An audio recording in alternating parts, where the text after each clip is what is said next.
Good evening, dear listener. Tonight, we return once again to the forgotten folds of history in search of moments that shaped the world in quiet ways. Whether you're cozy in bed or listening with closed eyes, I'm glad you're spending this peaceful time here. I'd love to know where you're tuning in from and what time it is in your part of the world. Are you just waking up or about to drift off with the past whispering in your ear?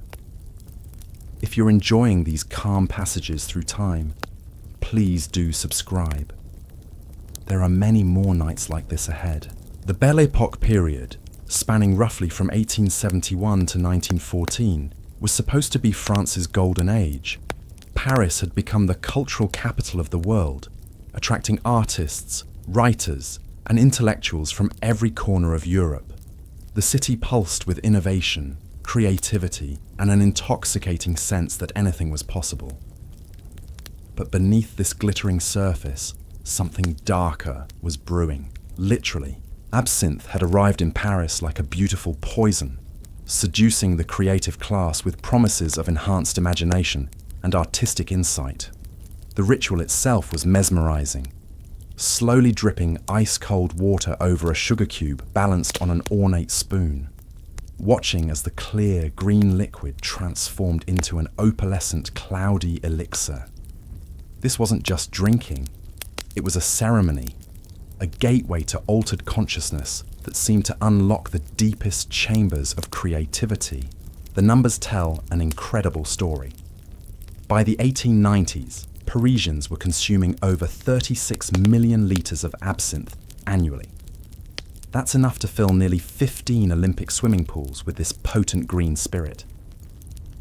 5 o'clock in the afternoon became known as l'heure verte, the green hour, when cafes across Paris would fill with the distinctive aroma of anise and wormwood as patrons performed their daily absinthe rituals. But who were these people gathering for the green hour? They weren't just casual drinkers looking for an evening buzz. These were the titans of artistic expression. Henri de Toulouse-Lautrec, who famously hollowed out his walking cane to carry absinthe wherever he went. Edgar Degas, whose paintings captured the ethereal quality of Parisian nightlife, fueled by the green fairy. Paul Verlaine and Arthur Rimbaud, whose tempestuous relationship was as intoxicated by absinthe as it was by passion. The most fascinating aspect of absinthe culture wasn't just who drank it, but how it fundamentally altered the creative process itself. Writers reported that absinthe unlocked linguistic possibilities they never knew existed. Painters claimed colours became more vivid, more emotionally resonant. Musicians found melodies flowing from their instruments with supernatural ease. The drink seemed to dissolve the barriers between conscious thought and pure creative expression. Take Oscar Wilde, for example, who became one of absinthe's most eloquent advocates during his time in Paris. He described the experience with typical Wildean flair. After the first glass, you see things as you wish they were. After the second, you see things as they are not. Finally, you see things as they really are, which is the most horrible thing in the world. This wasn't just poetic exaggeration. Wilde was documenting a genuine psychological phenomenon that millions of Parisians were experiencing daily. The absinthe experience was unlike anything people had encountered before. Unlike wine or beer, which simply dulled the senses, absinthe seemed to sharpen certain perceptions while completely distorting others. Drinkers reported synesthesia, hearing colours, seeing sounds, experiencing a blending of sensory input that created entirely new forms of perception. This wasn't mere intoxication, it was a fundamental alteration of consciousness that seemed tailor-made for artistic exploration. The chemical composition of authentic Belle Époque absinthe was significantly different from anything available today. The key ingredient, Grand Wormwood, contained high concentrations of thujon, a compound that affects the same neural pathways as cannabis, but with completely different results. Modern scientific analysis has revealed that 19th century absinthe contained thujon levels that were literally 10 times higher than anything legally produced today. But thujone was just one piece of a complex chemical puzzle. Authentic absinthe contained a botanical symphony: sweet fennel, green anise, petite wormwood, hyssop, lemon balm, angelica root, star anise, dittany, juniper, nutmeg, and veronica. Each ingredient contributed its own psychoactive properties, creating a compound effect that no single substance could achieve alone. The production process itself was almost alchemical in its complexity. Master distillers guarded their recipes like state secrets, passing down techniques through generations of carefully selected apprentices. The distillation required precise timing, exact temperatures, and an almost mystical understanding of how different botanical essences would interact during the process. What made Belle Époque absinthe particularly potent was the secondary maceration process. After the initial distillation, the clear spirit would be redistilled with additional herbs to achieve that characteristic green color. This wasn't just for aesthetics. The secondary botanicals added another layer of psychoactive compounds that intensified the overall effect. The typical absinthe of this era contained between 68 and 72% alcohol by volume, nearly twice as strong as modern whiskey or vodka. But the high alcohol content wasn't what made absinthe unique. It was the combination of extreme potency with psychoactive botanicals that created an entirely new category of intoxication: café culture in Belle Époque. Paris revolved around these absinthe rituals. The Café de Flore, Les Deux Magots, and dozens of other establishments became temples to the Green Fairy. Each café developed its own variation of the absinthe service, with specialized glassware, unique spoon designs, and signature water-dripping techniques that became part of the establishment's identity. The social dynamics around absinthe consumption created a fascinating subculture within Parisian society. Absinthe drinkers developed their own vocabulary, their own etiquette, and their own social hierarchies. Newcomers to the absinthe scene were easily identified by their clumsy handling of the ritual, while seasoned drinkers performed the ceremony with ballet-like precision that commanded respect from fellow devotees. Women's relationship with absinthe was particularly complex and controversial. While Victorian society typically restricted women's public drinking, absinthe culture was surprisingly egalitarian. Female artists, writers, and intellectuals participated fully in café society, using absinthe as both creative fuel and social lubricant in ways that challenged traditional gender roles. The economic impact of absinthe on Parisian society was staggering. Entire industries developed around absinthe culture: specialized glassmakers creating ornate serving vessels, metalworkers crafting elaborate spoons, furniture makers designing absinthe-specific café tables, and even fashion designers creating clothing that complemented the absinthe aesthetic. But perhaps most importantly, absinthe fundamentally altered the pace and rhythm of Parisian intellectual life. The traditional pattern of work, rest, and social interaction was replaced by a new cycle built around the green hour. Entire creative communities synchronized their daily routines around collective absinthe consumption, creating a shared, altered consciousness that fostered unprecedented artistic collaboration. The medical establishment of the time was completely unprepared for the phenomenon of mass absinthe consumption. Doctors began documenting strange new symptoms. Patients reporting vivid hallucinations that persisted long after the alcohol had metabolized. Creative individuals experiencing periods of superhuman productivity, followed by complete psychological collapse, and an alarming increase in what physicians termed artistic madness. These weren't isolated cases or exaggerated reports from temperance advocates. Hospital records from Belle Époque Paris show a dramatic spike in admissions for what doctors classified as absinthism, a distinct medical condition that seemed to combine the worst aspects of alcoholism with entirely new forms of mental deterioration. The symptoms of chronic absinthe consumption were unlike anything medical science had previously encountered. patients exhibited extreme sensitivity to light and sound, reported persistent visual disturbances that resembled hallucinations but occurred during complete sobriety, and displayed cognitive patterns that alternated between brilliant clarity and complete confusion.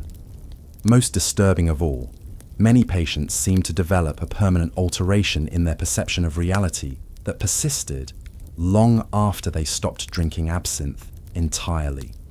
What doctors didn't understand at the time was that they were witnessing the first documented case of mass psychoactive substance abuse in modern history. The combination of extreme alcohol content, thujon, and other botanical compounds was creating neurological changes that went far beyond simple intoxication. Modern neuroscience suggests that chronic absinthe consumption was literally rewiring the brains of its users, creating permanent alterations in how they processed sensory information and constructed reality. The most tragic cases involved some of the era's most celebrated creative minds. Take Paul Verlaine, whose descent into absinthism became a cautionary tale that horrified even his fellow Bohemians. Verlaine's medical records, discovered in Parisian hospital archives, describe a man whose brilliant poetic mind had been systematically destroyed by years of heavy absinthe consumption. He experienced violent mood swings, persistent hallucinations of insects crawling beneath his skin, and periods of complete dissociation from reality that could last for days. Even more disturbing was the case of Henri de Toulouse-Lautrec, whose relationship with absinthe became so extreme that friends and family staged multiple interventions. Lautrec had modified his walking cane into a portable absinthe dispenser, allowing him to maintain constant intoxication throughout his daily activities. His letters from this period reveal a mind trapped between moments of artistic brilliance and episodes of complete psychological breakdown. But here's where the story becomes truly fascinating. Despite the obvious dangers, absinthe consumption continued to skyrocket throughout the 1890s. Why would intelligent, educated people continue using a substance that was clearly destroying their mental health? The answer lies in understanding the addictive properties of absinthe that went far beyond physical dependency. Absinthe created what modern addiction specialists would recognize as psychological dependency of the most insidious kind. Users didn't just crave the substance, they became convinced that their creative abilities were impossible without it. Writers believed their words would lose their power. Painters feared their colors would become dull. Musicians worried their melodies would disappear forever if they stopped drinking the green fairy. This wasn't mere superstition.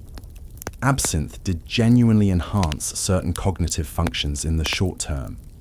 The thujon compounds acted as a mild stimulant, while the high alcohol content reduced inhibitions, creating a mental state that was simultaneously relaxed and hyper-alert.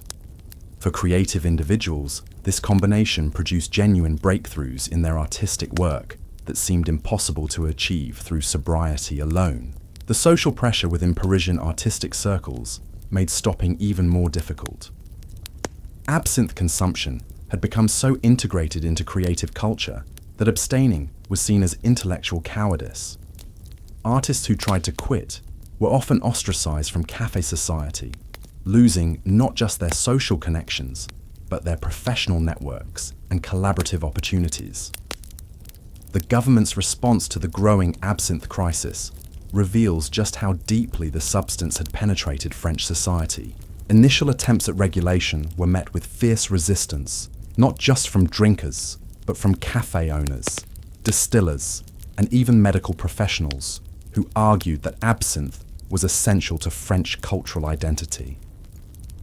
The French Academy of Medicine commissioned the first comprehensive study of absinthism in 1901, led by Dr. Valentine Magnan, whose research would eventually change everything. Magnan's experiments on laboratory animals revealed that absinthe produced brain lesions and behavioral changes that were distinctly different from those caused by alcohol alone. His findings suggested that the botanical compounds in absinthe were neurotoxic in ways that pure alcohol was not. But Magnan's most shocking discovery came from studying the brains of deceased absinthe users. autopsy results showed consistent patterns of brain damage in the frontal cortex, the region responsible for executive function and impulse control. These weren't the typical changes associated with alcoholism, but rather specific types of neural deterioration that seemed to be caused by the unique chemical composition of absinthe. The international medical community was stunned by these findings. Here was scientific proof that absinthe wasn't just another alcoholic beverage, but rather a genuinely dangerous psychoactive substance that could cause permanent brain damage. Countries across Europe began conducting their own studies, and the results were consistently alarming. Switzerland, where absinthe had originated, became the first country to completely ban the substance in 1910, after a particularly horrific incident known as the Lanfray murders. Jean Lanfray, a Swiss farmer and chronic absinthe user, killed his pregnant wife and 2 daughters during what witnesses described as an absinthe-induced psychotic episode. The case became international news and galvanized the growing anti-absinthe movement across Europe.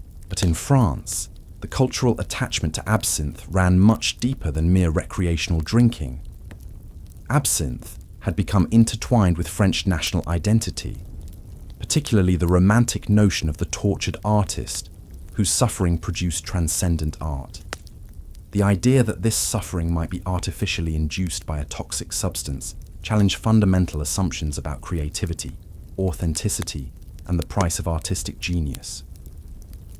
The debate over absinthe revealed deep philosophical divisions within French intellectual society. Conservative critics argued that absinthe was destroying the moral fabric of the nation, turning productive citizens into delusional addicts who contributed nothing to society beyond their own artistic indulgence. Progressive defenders countered that absinthe was liberating human consciousness from the constraints of bourgeois conformity, allowing artists to access higher planes of creative expression. The economic implications of a potential absinthe ban were staggering.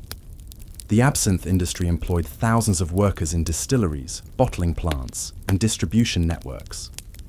Cafe owners argued that banning absinthe would destroy their businesses, since the elaborate rituals and extended consumption periods associated with absinthe drinking generated far more revenue than simple beer or wine service. Perhaps most importantly, absinthe had become the defining element of what the world saw as quintessentially Parisian culture. Tourists flocked to Paris specifically to experience the mystique of absinthe cafes, and the Green Fairy had become as much a symbol of French sophistication as the Eiffel Tower or the Louvre. Banning absinthe would mean abandoning one of France's most powerful cultural exports. The artistic community's response to the growing anti-absinthe movement was swift and passionate. Manifesto after manifesto appeared in Parisian newspapers, signed by dozens of prominent writers, painters, and intellectuals who argued that absinthe was essential to their creative process. They claimed that any attempt to regulate or ban the substance would represent government censorship of artistic expression itself. Some of the era's most celebrated artists organized absinthe defense societies that held public demonstrations and published elaborate defenses of their right to consume whatever substances they believed enhanced their creativity. These weren't just social gatherings, but rather organized political movements that viewed the absinthe debate as part of a larger struggle between individual freedom and state control. The most articulate defender of absinthe was surprisingly Oscar Wilde, whose eloquent essays on the subject became rallying cries for the pro-absinthe movement. Wilde argued that absinthe represented humanity's eternal quest to transcend the limitations of ordinary consciousness, and that banning it would be equivalent to outlawing poetry, music, and art itself. But even as artists defended their right to consume absinthe, the evidence of its destructive effects continued to mount. Hospital admission rates for absinthism were climbing exponentially, and the symptoms were becoming increasingly severe and bizarre. Doctors began documenting cases that defied all previous medical understanding.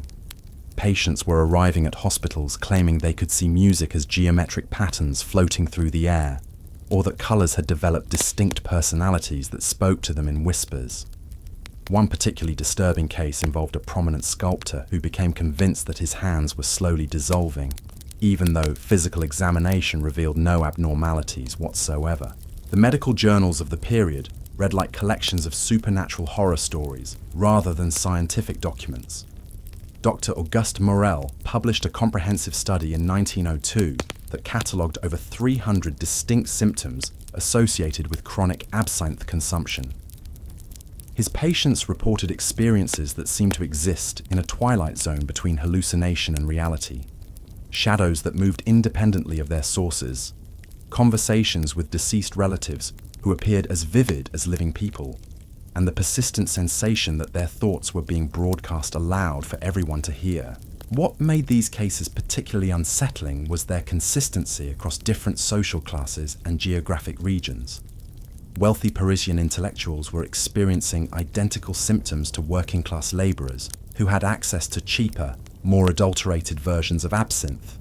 This suggested that the core psychoactive compounds in absinthe were producing predictable neurological effects, regardless of the drinker's background or the specific brand they consumed. The most systematic investigation into absinthe's effects came from Dr. Emil Kraepelin in Germany, who conducted controlled experiments comparing alcohol intoxication with absinthe consumption. His findings were revolutionary for their time and remain relevant to modern neuroscience. Kraepelin discovered that absinthe produced a unique form of intoxication, characterized by heightened sensory perception, combined with severely impaired judgment and impulse control. Kraepelin's subjects consistently reported that absinthe made colors appear more saturated, sounds more crisp and detailed, and textures more pronounced. However, these enhanced perceptions came at a devastating cost to their cognitive functioning. Simple mathematical calculations became impossible. Basic social interactions turned chaotic and inappropriate, and subjects frequently engaged in dangerous behaviors that they would never consider while sober or even heavily intoxicated with alcohol alone. The neurological mechanism behind these effects remained mysterious until Kraepelin began examining brain tissue from laboratory animals that had been given absinthe extracts. What he found challenged everything the medical community thought they knew about psychoactive substances. The thujone compounds in absinthe were binding to specific receptor sites in the brain that controlled both sensory processing and executive function, creating a neurochemical storm that enhanced perception while simultaneously destroying the brain's ability to interpret those enhanced perceptions rationally. This discovery explained why absinthe users often produced brilliant creative work during the early stages of their consumption, only to descend into complete madness as their usage increased. The same neurochemical processes that enhanced artistic perception were gradually destroying the brain structures responsible for maintaining contact with reality. The French government found itself in an impossible position. The scientific evidence against absinthe was becoming overwhelming, but the cultural and economic forces supporting it were equally powerful. President Émile Loubet privately acknowledged that absinthe posed a genuine public health crisis, but publicly maintained that any regulation would require extensive study and consultation with affected industries. Behind closed doors, government officials were receiving increasingly alarming reports from police departments across Paris.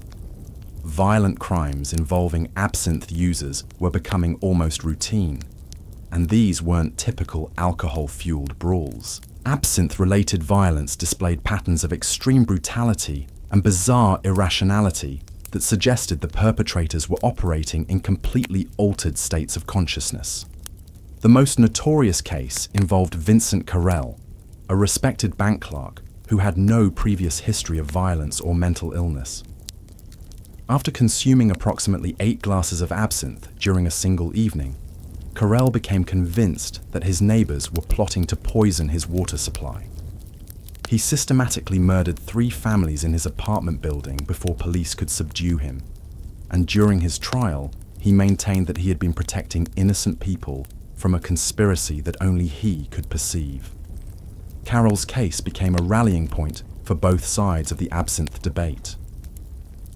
Prohibitionists argued that his actions proved absinthe turned ordinary citizens into dangerous lunatics who posed an existential threat to public safety.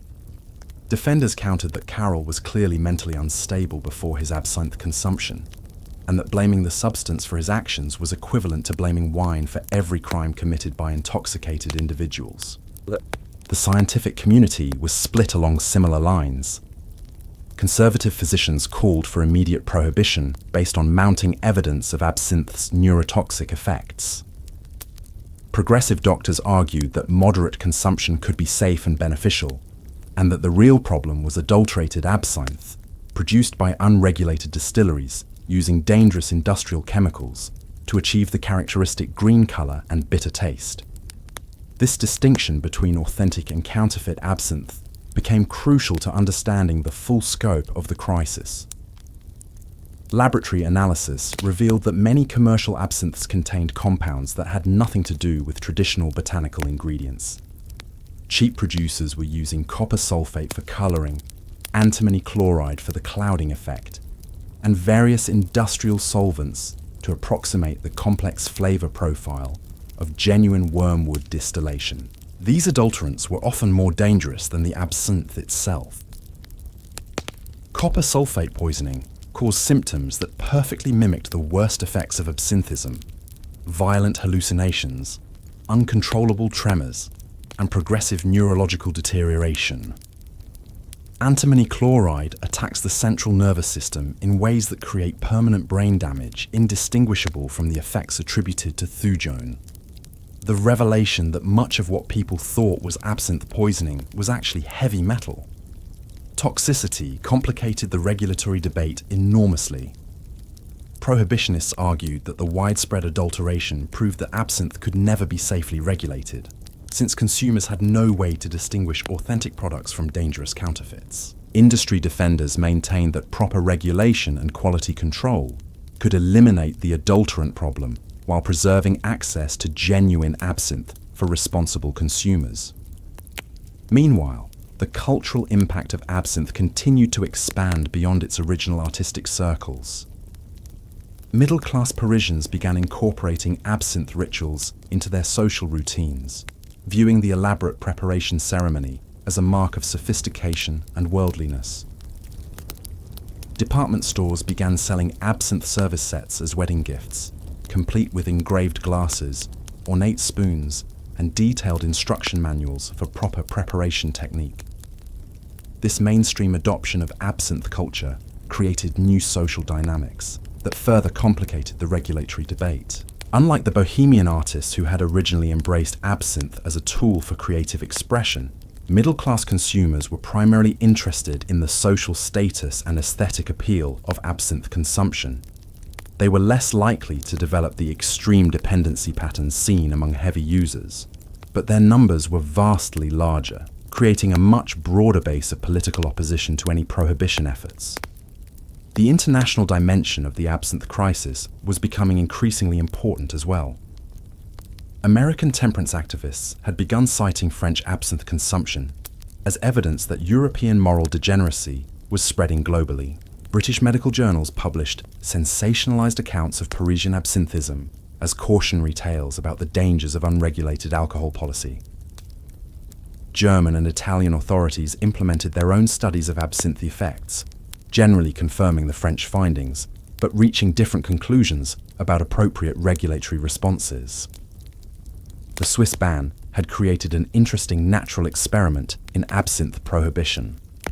Cross-border smuggling flourished immediately, with French and Italian producers developing sophisticated distribution networks to supply Swiss consumers who refused to give up their traditional drink. Black market absinthe was often more dangerous than legal varieties, since smugglers had strong incentives to use the cheapest possible ingredients and production methods. More importantly, the Swiss ban had virtually no impact on consumption patterns in neighbouring regions. French absinthe producers simply redirected their Swiss exports to other markets, while Swiss consumers crossed borders regularly to maintain their drinking habits. This suggested that national prohibition might be ineffective unless implemented simultaneously across multiple countries. The economic arguments against absinthe prohibition were becoming more sophisticated as well. Industry representatives commissioned detailed studies showing that absinthe-related businesses employed over 50,000 people directly, with perhaps twice that number dependent on the industry indirectly through suppliers, distributors, and service providers. The tax revenue generated by absinthe sales represented a significant portion of municipal budgets in major cities, funding everything from public works projects to educational initiatives. Cafe owners presented particularly compelling arguments about the cultural and economic importance of absinthe service. The elaborate rituals and extended consumption periods associated with absinthe drinking created a unique form of social space that had become central to Parisian intellectual life. Writers, artists, and political activists conducted much of their collaborative work in absinthe cafes, using the shared altered consciousness produced by the drink to facilitate creative and intellectual breakthroughs that would have been impossible in conventional social settings. The feminist implications of the absinthe debate were largely ignored by contemporary observers, but became increasingly important as women's participation in cafe culture expanded. Traditional gender roles severely limited women's access to public social spaces, but absinthe cafes operated according to more egalitarian principles that allowed female intellectuals and artists to participate fully in public intellectual discourse. Women's absinthe consumption patterns differed significantly from men's, both in terms of quantity and social context. Female absinthe users were more likely to consume the drink as part of structured social activities rather than solitary creative work, and they showed lower rates of dependency and extreme symptomatology. However, when women did develop serious absinthe problems, the social consequences were often more severe due to prevailing attitudes about feminine propriety and maternal responsibility. The medical establishment was particularly concerned about absinthe consumption among pregnant women, though their understanding of fetal development was limited by the scientific knowledge available at the time. Doctors observed that women who consumed absinthe regularly during pregnancy were more likely to deliver infants with developmental abnormalities, but they couldn't distinguish between the effects of absinthe itself, alcohol in general, or the various adulterants found in commercial products. These concerns about reproductive health provided prohibition advocates with some of their most emotionally compelling arguments. The idea that absinthe consumption might be damaging unborn children resonated strongly with conservative politicians and religious leaders who viewed the drink as a threat to family stability and social order. The artistic community's response to these health concerns was complex and often contradictory. Many prominent artists acknowledged that absinthe posed serious risks to both individual users and society as a whole, but they argued that artistic creation necessarily involved risk and sacrifice. The romantic notion of the tortured artist whose suffering produced transcendent beauty had become so deeply embedded in cultural assumptions about creativity that many people genuinely believed that eliminating absinthe would somehow diminish the quality and authenticity of French artistic production. This philosophical tension between individual artistic freedom and collective social responsibility would ultimately determine the outcome of the absinthe debate. As evidence of the drink's dangers continued to accumulate, French society was forced to confront fundamental questions about the relationship between creativity, consciousness, and civic duty that had no easy answers. The year 1905 marked a turning point in public opinion about absinthe, as a series of highly publicized incidents involving absinthe users began to shift popular sentiment toward prohibition. The most influential case involved Marie Besnard, a respected schoolteacher who had been consuming absinthe regularly for 3 years as a treatment for what she believed were nervous disorders. Besnard's descent into absinthism was particularly tragic because it was so well documented. Her detailed diary entries, discovered after her death, provided an unprecedented first-hand account of how absinthe gradually destroyed a rational, educated mind. The early entries describe the drink's beneficial effects on her anxiety and creative thinking. But as her consumption increased, the entries became increasingly erratic and paranoid, ultimately degenerating into incomprehensible fragments that revealed a mind in complete psychological collapse. Besnard's final diary entries read like messages from another dimension entirely.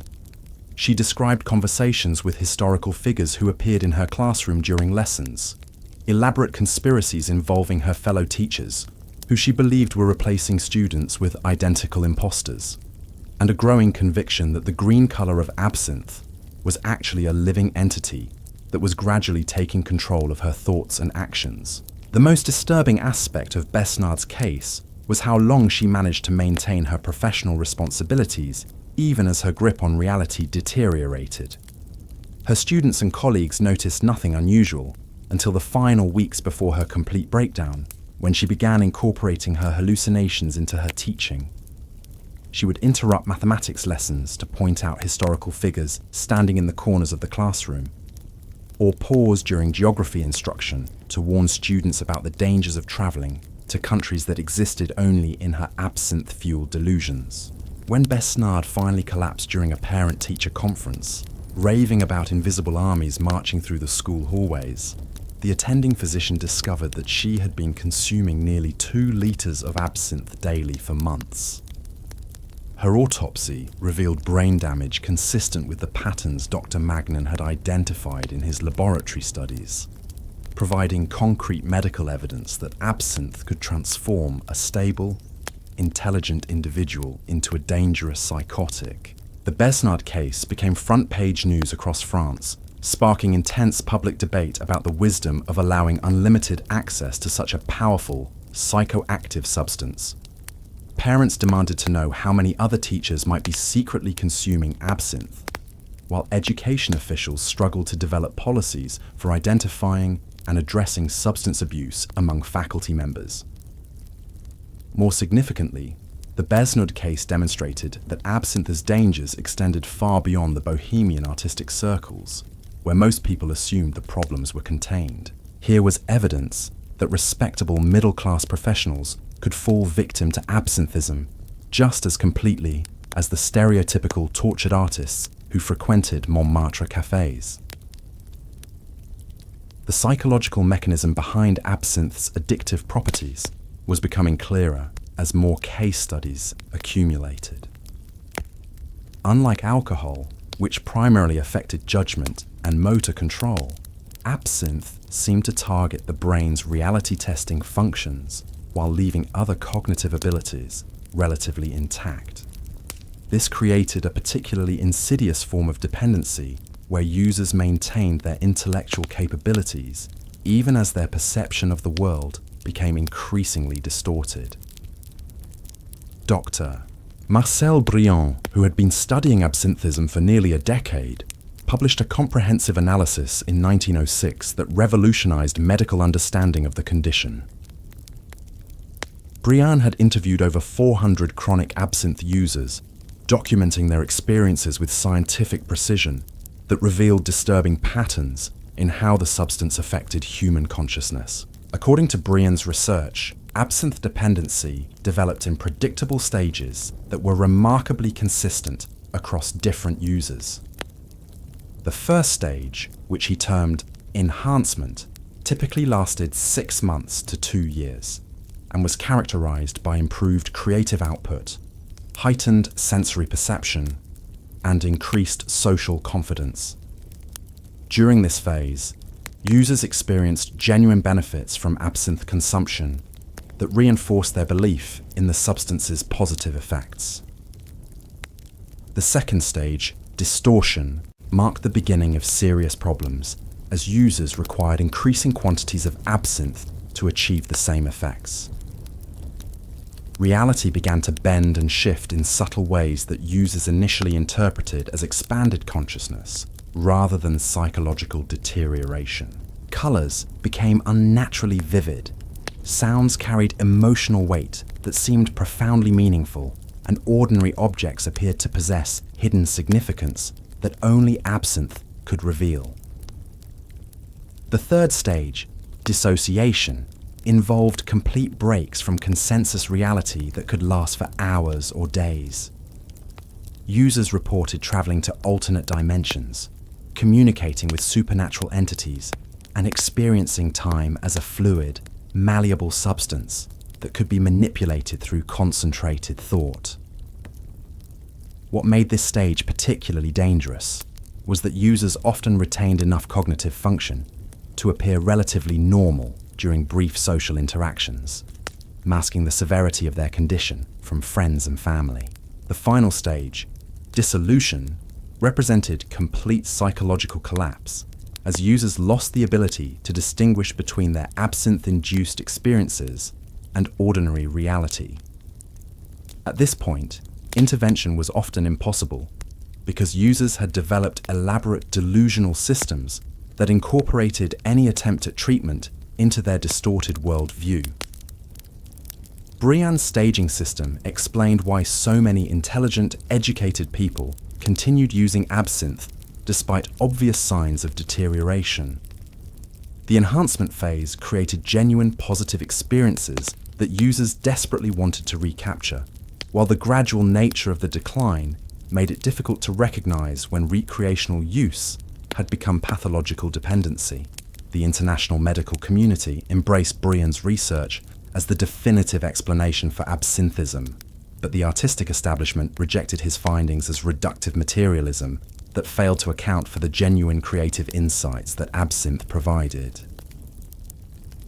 This philosophical divide reflected deeper tensions within French society about the nature of consciousness, creativity, and the proper relationship between individual freedom and collective responsibility.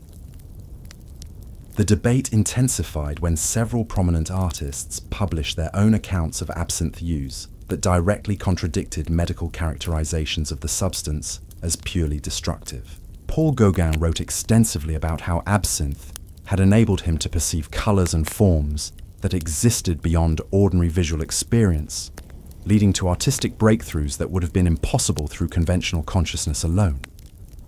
Similarly, Stéphane Mallarmé argued that absinthe dissolved the artificial boundaries between subject and object, self and world, that prevented most people from accessing the fundamental unity underlying all existence.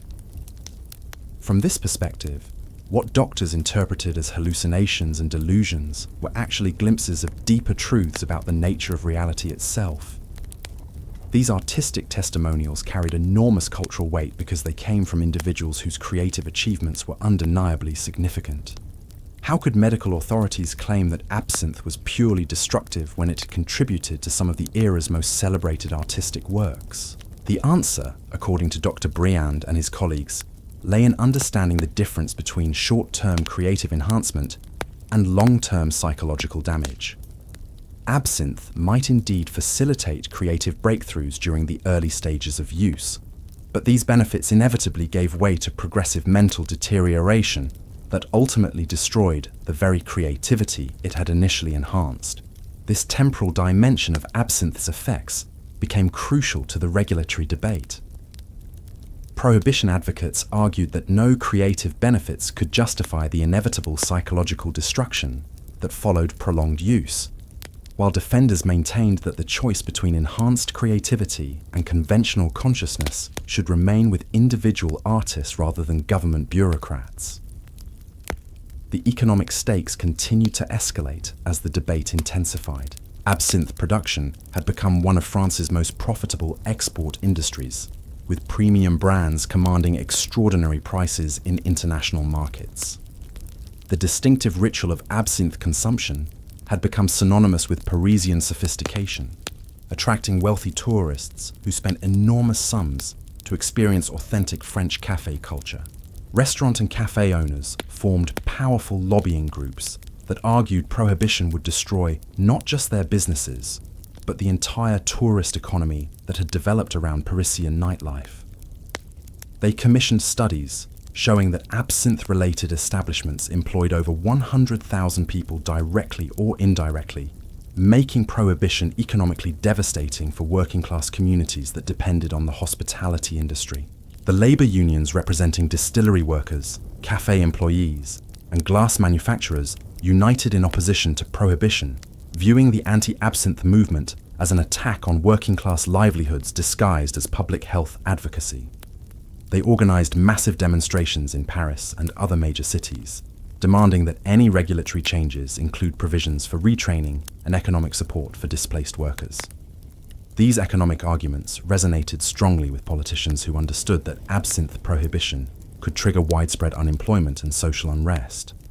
The substance had become so deeply integrated into French economic life that eliminating it would require massive government intervention to prevent economic collapse in affected regions.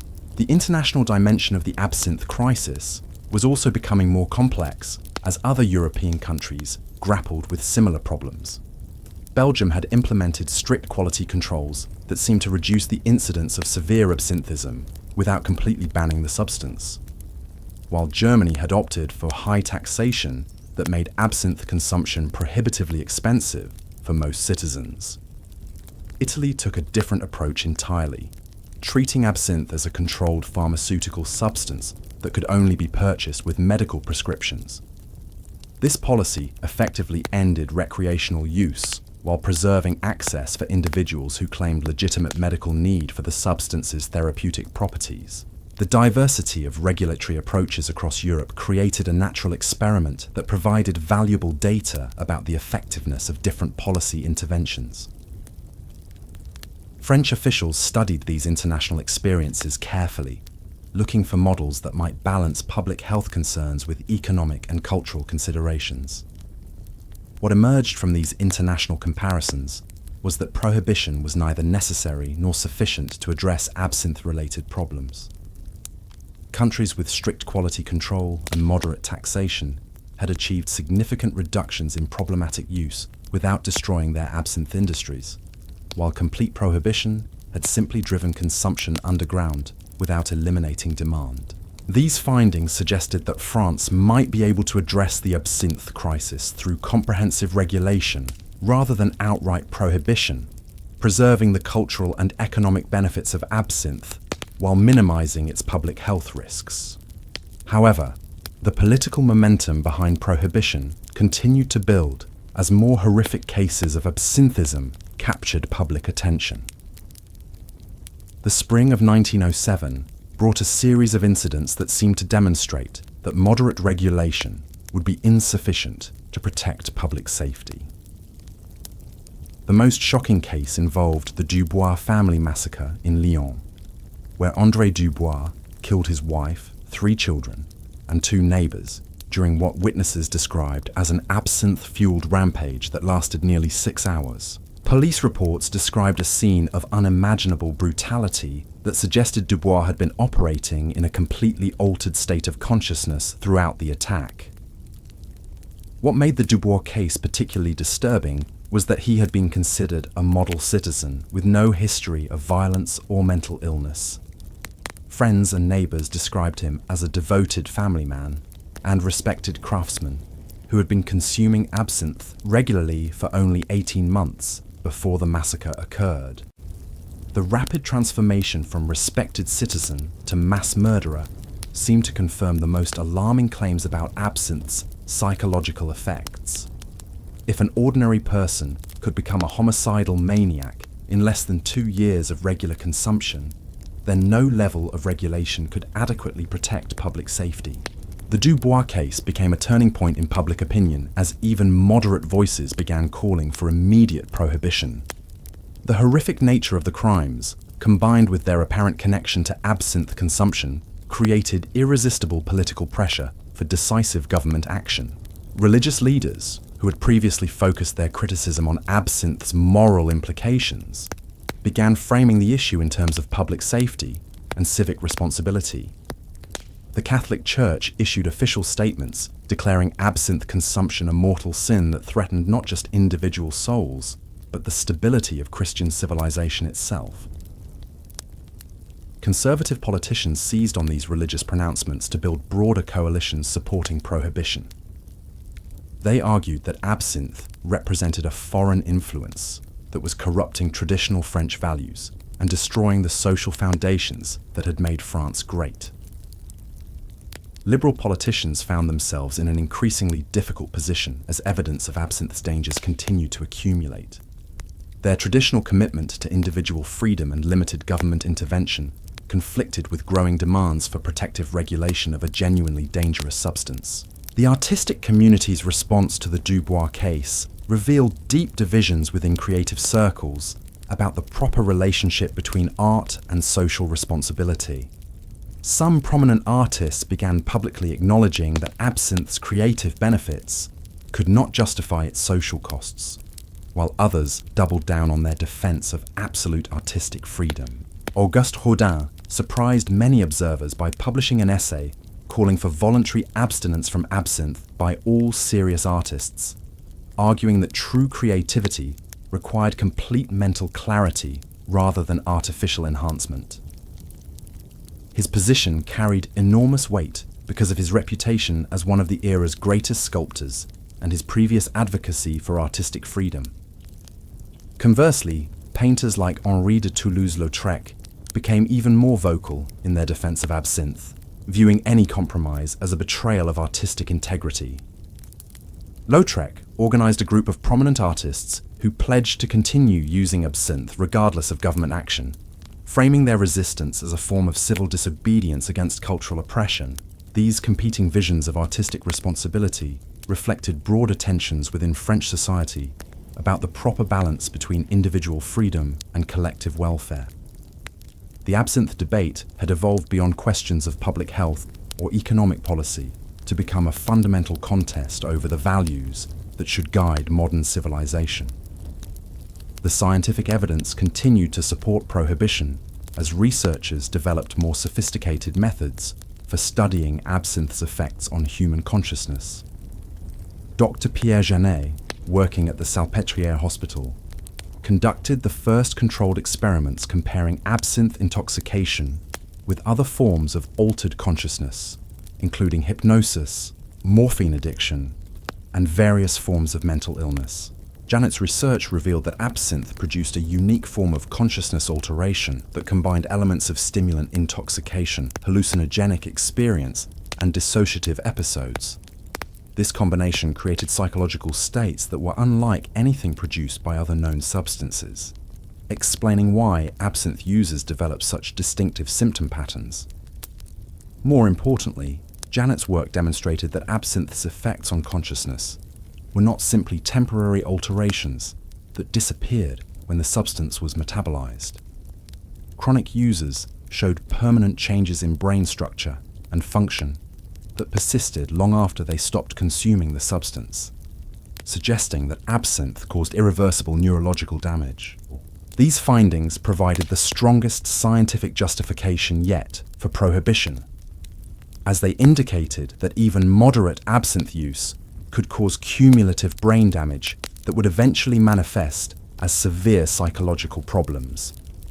The implications were particularly alarming for occasional users who believed they could avoid absinthe's dangers through careful moderation.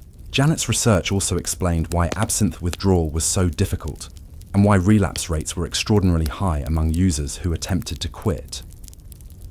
The neurological changes caused by chronic consumption created permanent alterations in brain chemistry that made normal consciousness feel incomplete and unsatisfying compared to the enhanced awareness that absinthe provided. The medical establishment embraced Janet's findings as definitive proof that absinthe posed unacceptable risks to public health. Professional medical associations across Europe issued joint statements calling for immediate prohibition of all absinthe production and distribution, arguing that no level of regulation could adequately protect consumers from the substance's inherent dangers. However, the absinthe industry responded with its own scientific studies that challenged the medical consensus. Industry-funded researchers argued that the most severe cases of absinthism involved consumption of adulterated products containing dangerous industrial chemicals rather than authentic absinthe made from traditional botanical ingredients. These industry studies revealed that many commercial absinthes contained levels of copper, antimony, and other toxic metals that far exceeded any reasonable safety standards. The researchers argued that eliminating these adulterants through strict quality control would address the public health concerns without requiring complete prohibition of authentic absinthe. The debate over authentic versus adulterated absinthe became increasingly important as regulators struggled to develop policies that would protect public health without unnecessarily destroying legitimate businesses. Laboratory analysis revealed enormous variations in the chemical composition of different absinthe brands, with some products containing virtually no wormwood extract, while others exceeded safe thujon levels by factors of 10 or more. This variability suggested that consumers had no reliable way to distinguish between relatively safe products and potentially lethal ones, creating an impossible situation for regulatory authorities who wanted to allow continued access to authentic absinthe while eliminating dangerous counterfeits. The complexity of the adulteration problem was further complicated by the fact that many of the most prestigious absinthe brands contained some level of artificial additives that enhanced their color, flavor, or psychoactive effects. Even products marketed as completely natural often contained synthetic compounds that had been added to improve their commercial appeal. The Swiss experience with prohibition had demonstrated that black market absinthe was often more dangerous than legal varieties, as illegal producers had strong incentives to use the cheapest possible ingredients regardless of safety considerations. This suggested that complete prohibition might actually increase rather than decrease the public health risks associated with absinthe consumption. French authorities found themselves caught between competing pressures from medical professionals calling for immediate prohibition, economic interests demanding continued legal production, and international observers who were closely watching France's handling of what had become a global policy challenge. The government's response would ultimately depend on resolving fundamental questions about the proper role of state authority in regulating individual behavior, the relationship between scientific evidence and political decision-making, and the cultural significance of substances that had become deeply embedded in national identity. As 1908 began, the absinthe crisis had reached a critical juncture where political action could no longer be delayed. The accumulating evidence of the substance's dangers, combined with growing public pressure for government intervention, created conditions where decisive policy changes were inevitable, regardless of the economic and cultural costs involved. The pressure for action intensified dramatically when a series of medical conferences in early 1908 presented unprecedented documentation of absinthe's neurological effects. Dr. Charles Richet, who would later win the Nobel Prize in Physiology, presented brain tissue samples from chronic absinthe users that showed cellular damage patterns never before observed in medical science. The neurons appeared to have literally dissolved in certain regions, creating holes in brain tissue that explained the bizarre behavioral changes doctors had been documenting. What made Richet's findings particularly compelling was his use of new staining techniques that allowed microscopic examination of individual brain cells. The damage wasn't distributed randomly throughout the brain, but concentrated specifically in areas responsible for reality testing, impulse control, and emotional regulation.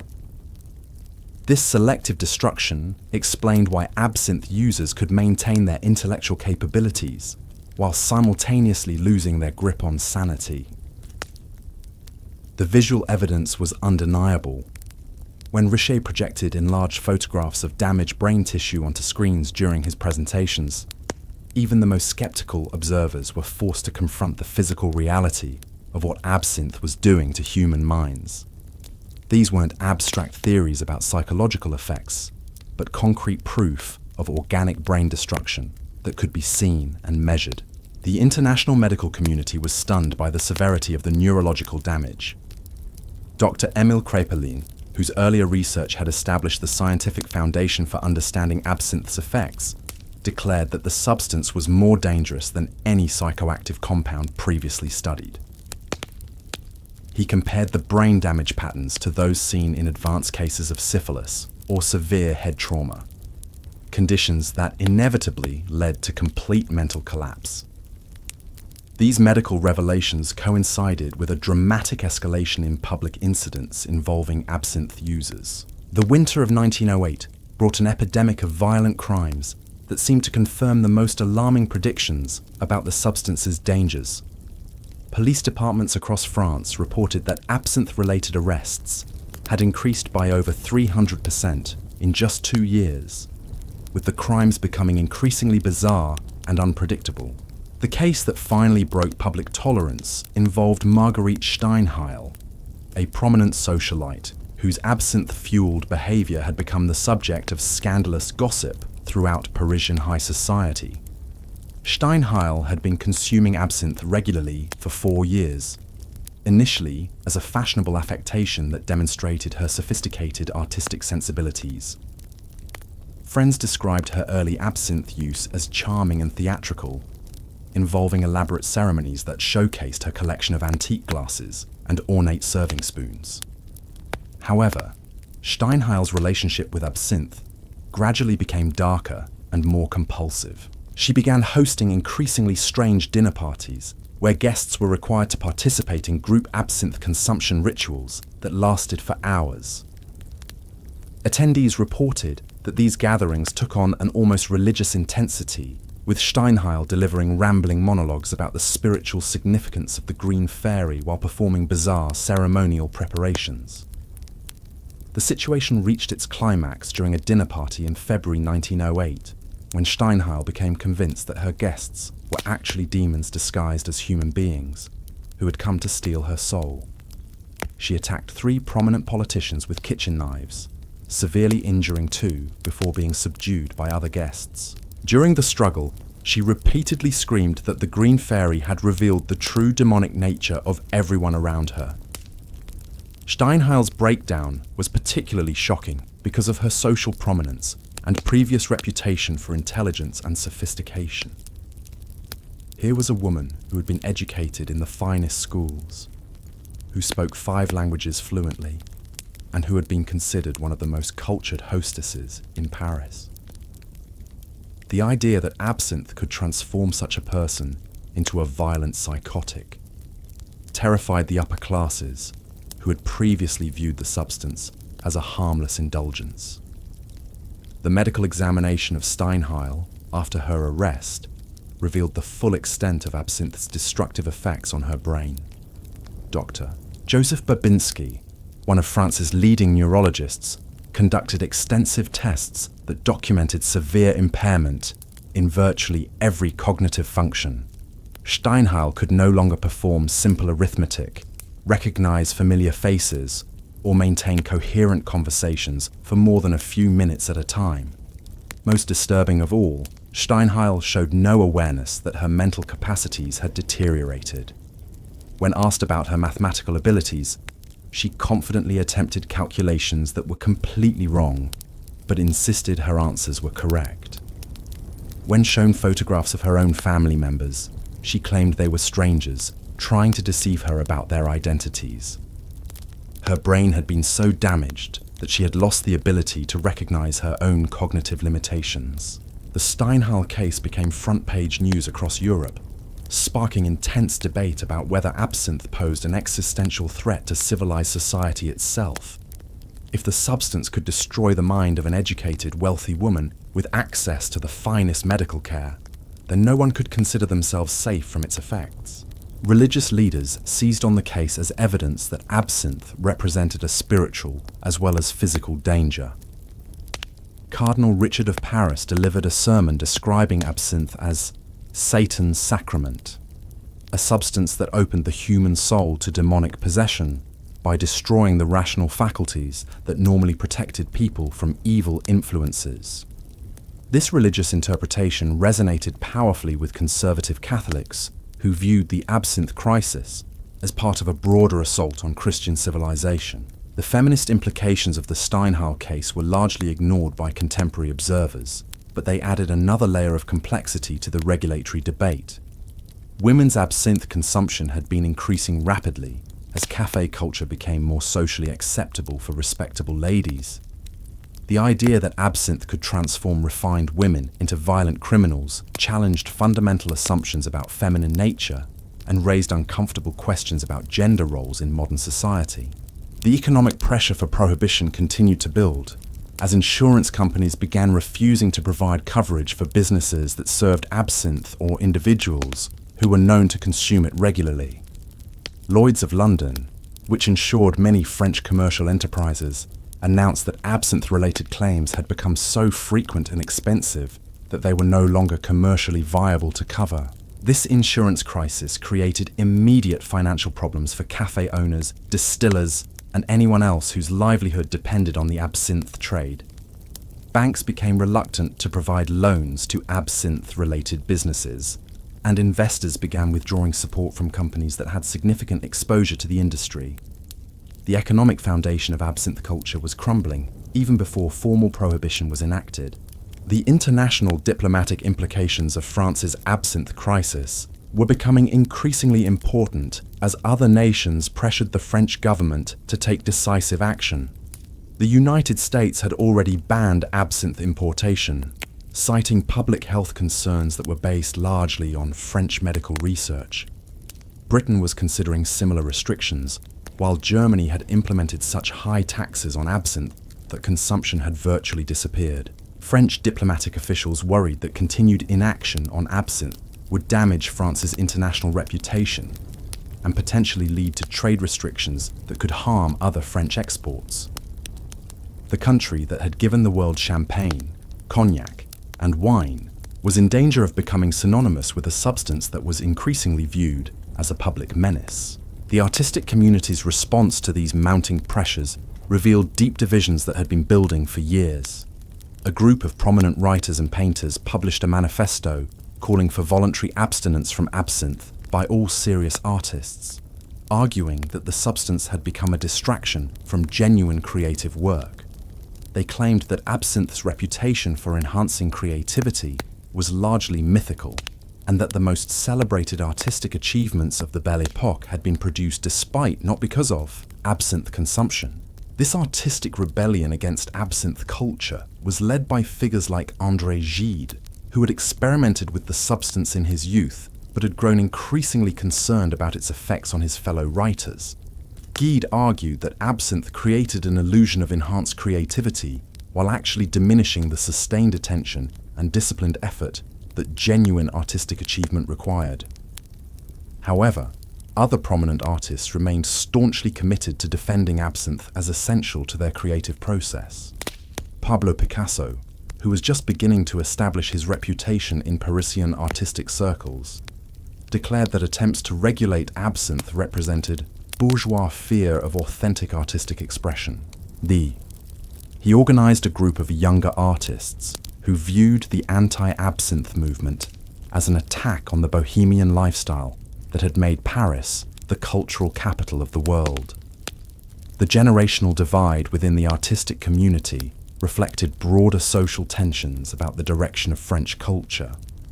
Older artists who had witnessed absinthe's destructive effects firsthand were more willing to accept regulation, while younger artists who had grown up with absinthe as part of the cultural landscape viewed any restrictions as intolerable constraints on their creative freedom.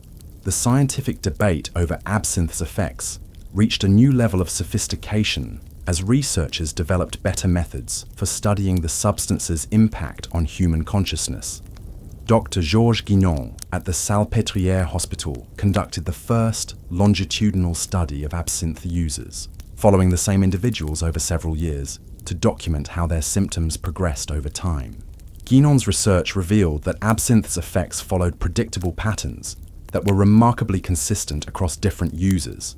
The initial enhancement phase typically lasted 12 to 18 months, during which users experienced genuine improvements in creativity, social confidence, and sensory perception. However, these benefits inevitably gave way to more problematic symptoms as tolerance developed and consumption increased. The transition from enhancement to deterioration was often so gradual that users didn't recognize what was happening until significant brain damage had already occurred.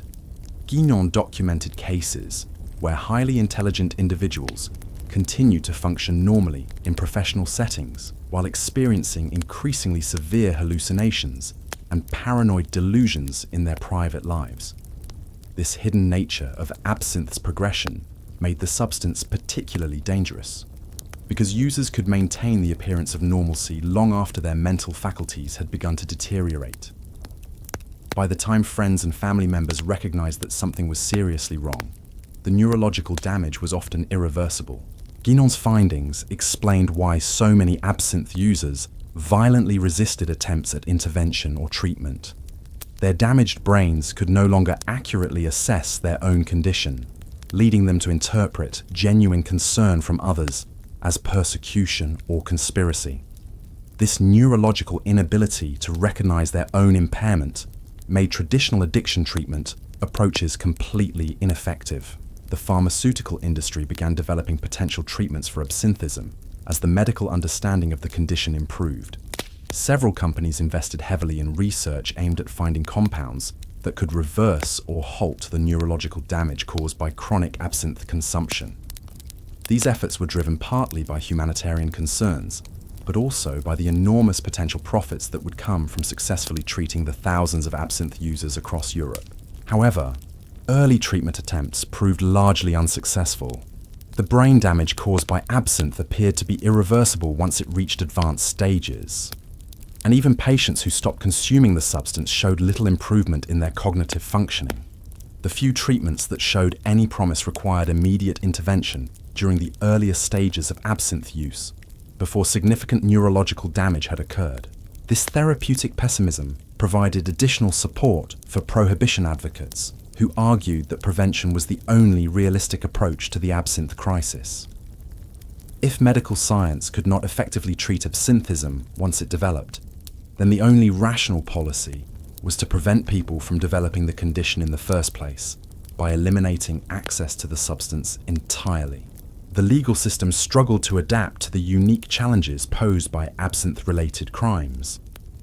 Traditional concepts of criminal responsibility assumed that defendants could distinguish between right and wrong and control their behavior through rational decision-making. However, chronic absinthe users often committed serious crimes while genuinely believing they were acting in self-defense or protecting innocent people from imaginary threats. French courts began grappling with cases where defendants could provide detailed, internally consistent explanations for their actions that revealed sophisticated reasoning abilities, while being based on completely false premises about reality.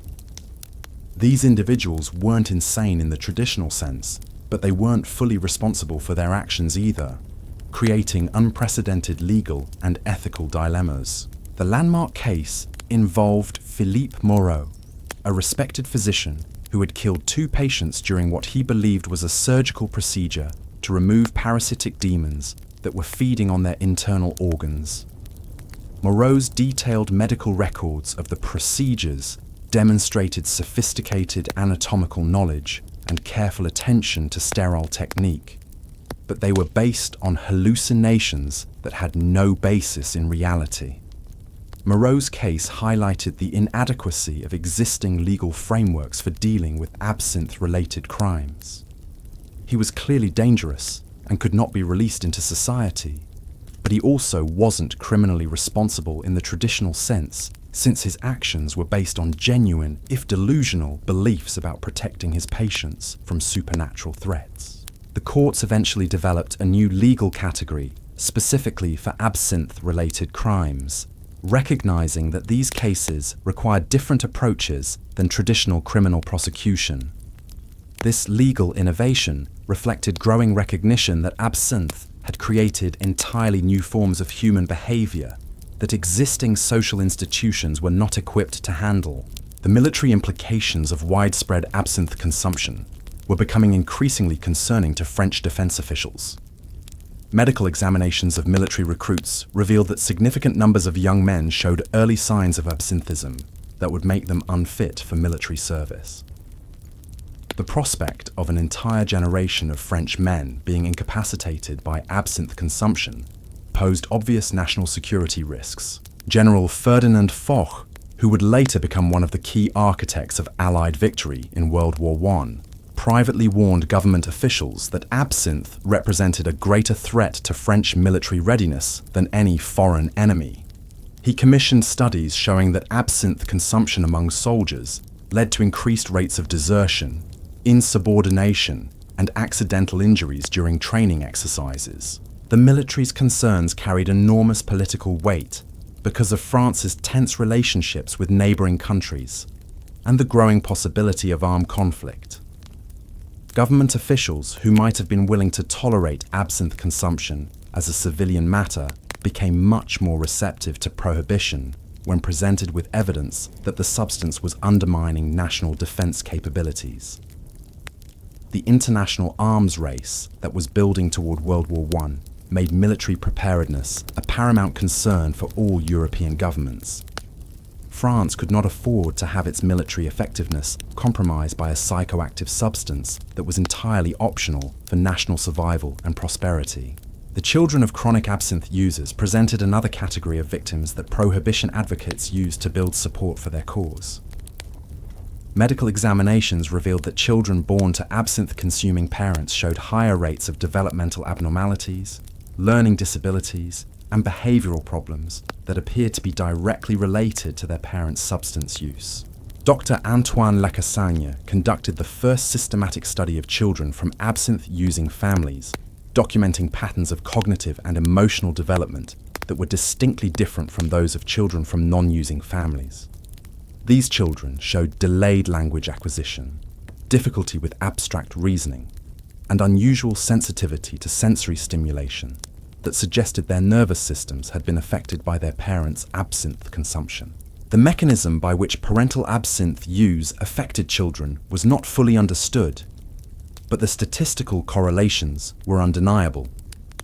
Children from absinthe-using families were 3 times more likely to require special educational services, 4 times more likely to exhibit violent behavior, and 5 times more likely to develop substance abuse problems themselves during adolescence. These findings provided emotional ammunition for prohibition advocates, who argued that absinthe consumption was not just an individual choice, but a form of child abuse that condemned innocent young people to lives of cognitive impairment and social dysfunction. The idea that adults had the right to consume dangerous substances became much more controversial when evidence showed that their choices were harming their children. The feminist movement's relationship with the absinthe debate was complex and often contradictory.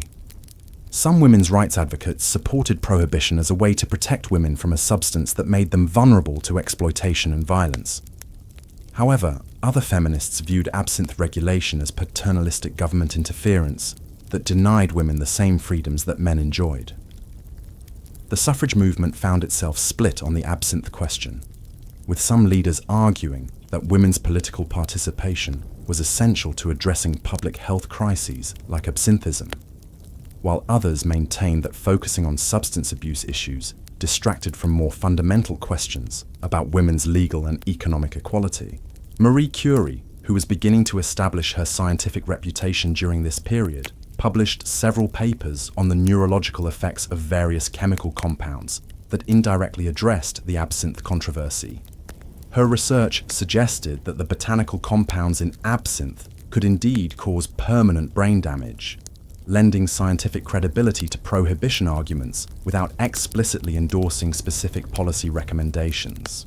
The educational implications of the absinthe crisis were becoming increasingly apparent as teachers reported growing numbers of students who showed signs of cognitive impairment related to family absinthe consumption. Children from absinthe-using households had difficulty concentrating, following instructions, and interacting appropriately with classmates and teachers. School administrators began developing specialized programs to address the educational needs of these affected children, but the resources required were enormous and the outcomes were often disappointing. Many children seemed to improve somewhat when removed from absinthe-using environments, but others showed persistent deficits that appeared to be permanent.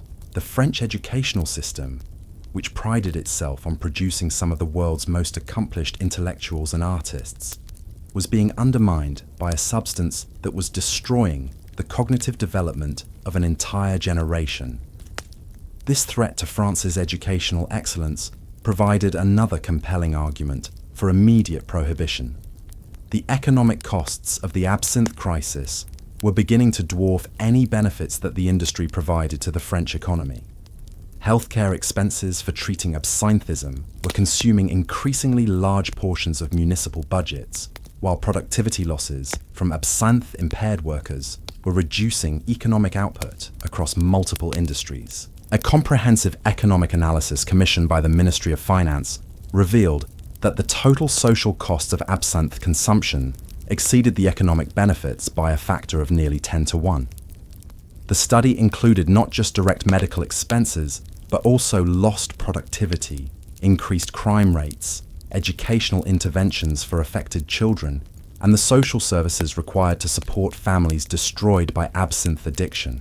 These economic calculations provided powerful ammunition for prohibition advocates who could demonstrate that absinthe was not just a public health crisis, but an economic disaster that was draining resources from more productive uses. Even politicians, who were philosophically opposed to government regulation, found it difficult to argue against prohibition when presented with such compelling financial evidence. The tourism industry, which had initially benefited from international fascination with Parisian absinthe culture, was beginning to suffer as reports of absinthe-related violence and madness spread throughout Europe and America. Wealthy tourists were increasingly reluctant to visit Paris, fearing that they might become victims of absinthe-crazed criminals or accidentally consume the dangerous substance themselves. Hotel occupancy rates in Paris had declined significantly, and restaurant owners reported that international visitors were specifically requesting establishments that did not serve absinthe. The substance that had once been a symbol of Parisian sophistication was becoming a liability that was driving away the foreign tourists who were essential to the city's economy. The cultural implications of potential absinthe prohibition were perhaps the most difficult for French society to confront. Absinthe had become so deeply embedded in French artistic and intellectual life that eliminating it would require fundamental changes in how creative communities organized their social and professional activities. The ritual of absinthe consumption had evolved into something far more significant than simple recreational drinking. It was a form of cultural expression that connected contemporary artists to historical traditions, a social institution that facilitated collaborative creative work, and a symbol of French resistance to bourgeois conformity that had international significance. Many French intellectuals genuinely believed that prohibiting absinthe would diminish France's cultural vitality and artistic leadership. They argued that the creative breakthroughs achieved during the Belle Époque were inseparable from the altered consciousness that absinthe provided, and that eliminating the substance would reduce French art to conventional mediocrity. However, the mounting evidence of absinthe's destructive effects was making these cultural arguments increasingly difficult to sustain. How could French society justify preserving a tradition that was literally destroying the minds of its most talented citizens? What kind of cultural heritage was worth the systematic destruction of human consciousness that absinthe was causing? The philosophical questions raised by the absinthe crisis extended far beyond issues of public health or economic policy to fundamental questions about the nature of consciousness, creativity, and human flourishing. French intellectuals were forced to confront uncomfortable truths about the relationship between artistic achievement and psychological suffering that challenged romantic notions about the tortured artist whose pain produced transcendent beauty. The year 1909 would prove to be decisive in resolving these complex questions, as political pressure for action reached levels that could no longer be ignored. The convergence of medical evidence, economic analysis, international pressure, and public opinion had created conditions where comprehensive government intervention was not just possible, but inevitable. The only remaining question was what form that intervention would take, and whether it would be sufficient to address the crisis that absinthe had created in the heart of European civilization. The answer would determine not just the fate of a single psychoactive substance, but the future direction of French culture and society itself. The crisis reached its breaking point in the spring of 1909, when a single incident crystallized all the fears and anxieties that had been building around absinthe consumption. The Café de la Paix, one of Paris's most prestigious establishments, became the scene of what newspapers would later call the Green Fairy Massacre, an event so shocking that it would forever change how French society viewed the emerald-coloured spirit that had once been its pride and joy. It began as an ordinary Tuesday evening in May. The café was filled with its usual clientele: wealthy businessmen conducting deals over elaborate dinners, fashionable couples celebrating engagements, and groups of artists and writers engaged in passionate debates about literature and politics. The atmosphere was refined and civilized, exactly what visitors expected from one of Paris's most celebrated dining establishments. Among the patrons that evening was Etienne Beaumont, a successful textile merchant who had built his fortune through careful attention to detail and conservative business practices. Beaumont was not part of the artistic Bohemian scene that had made Absinthe famous, but like many respectable, middle-class Parisians, he had developed the habit of concluding his business dinners with the elaborate ritual of absinthe consumption. For 3 years, Beaumont had been a moderate but regular absinthe drinker, consuming perhaps 2 or 3 glasses per week during social occasions. His family and business associates had never observed any concerning behaviors, and Beaumont himself believed that his occasional absinthe use was both harmless and sophisticated. He took pride in his collection of antique absinthe spoons and his knowledge of proper preparation techniques, but on this particular evening, something went catastrophically wrong. Witnesses later described how Beaumont's demeanor began to change after his second glass of absinthe, becoming increasingly agitated and paranoid. He started making accusations against other diners, claiming they were staring at him with malicious intent. The maitre d' attempted to calm him, but Beaumont became convinced that the entire staff was part of an elaborate conspiracy against him. What happened next defied all rational explanation. Beaumont suddenly stood up and began attacking other patrons with a carving knife he had seized from a nearby serving cart. His assault was not random violence, but seemed to follow a twisted internal logic. He specifically targeted well-dressed individuals whom he apparently believed were part of the conspiracy he had imagined. The attack lasted only minutes, but the carnage was horrific. 3 people were killed outright, including a prominent banker and a celebrated opera singer who had been dining with her family. 7 others sustained serious injuries before other patrons and staff members could subdue Beaumont. Throughout the struggle, he continued screaming about invisible enemies and supernatural threats that existed only in his absinthe-distorted perception of reality. The medical examination that followed revealed the full extent of absinthe's insidious effects on Beaumont's mind. Despite appearing completely normal to everyone around him, he had been experiencing progressive neurological deterioration for months. His brain showed the same patterns of cellular damage that Dr. Richet had documented in his laboratory studies, concentrated in regions responsible for reality testing and impulse control. Most shocking of all, Beaumont had no memory of the attack and genuinely could not understand why he was being held responsible for the deaths and injuries. His damaged brain had completely erased the violent episode from his consciousness while leaving his other cognitive functions relatively intact. He could still perform complex mathematical calculations and discuss business matters with perfect clarity, but he had lost the ability to distinguish between his hallucinations and actual events. The Café de la Paix massacre became front-page news across Europe and America, sparking international outrage about France's failure to address the absinthe crisis.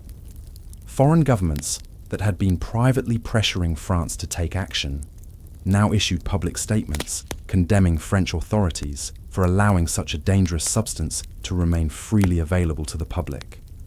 The British Parliament held emergency sessions to debate whether British citizens should be advised to avoid travelling to France entirely, given the apparent risk of encountering absinthe-crazed individuals in public places.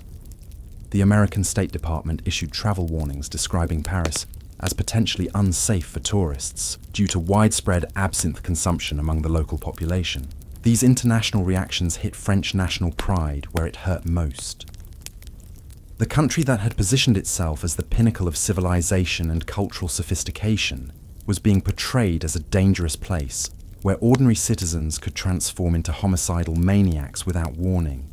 The economic implications were immediate and devastating as hotel bookings plummeted and international business conferences began relocating to other cities. The French medical establishment responded to the Café de la Paix massacre with unprecedented unity in calling for immediate prohibition. The Academy of Medicine held an emergency session where speaker after speaker presented evidence of absinthe's dangers, culminating in a unanimous resolution demanding government action. Dr. Paul Brouardel, one of France's most respected physicians, declared that continued inaction would make government officials complicit in future tragedies. The scientific evidence presented at this emergency session was more comprehensive and damning than anything previously assembled. Researchers had now documented over 1,500 cases of severe absinthism, with symptoms ranging from persistent hallucinations to complete personality disintegration. The consistency of these symptoms across different social classes and geographic regions proved that the problems were caused by absinthe itself, rather than underlying mental illness or social conditions.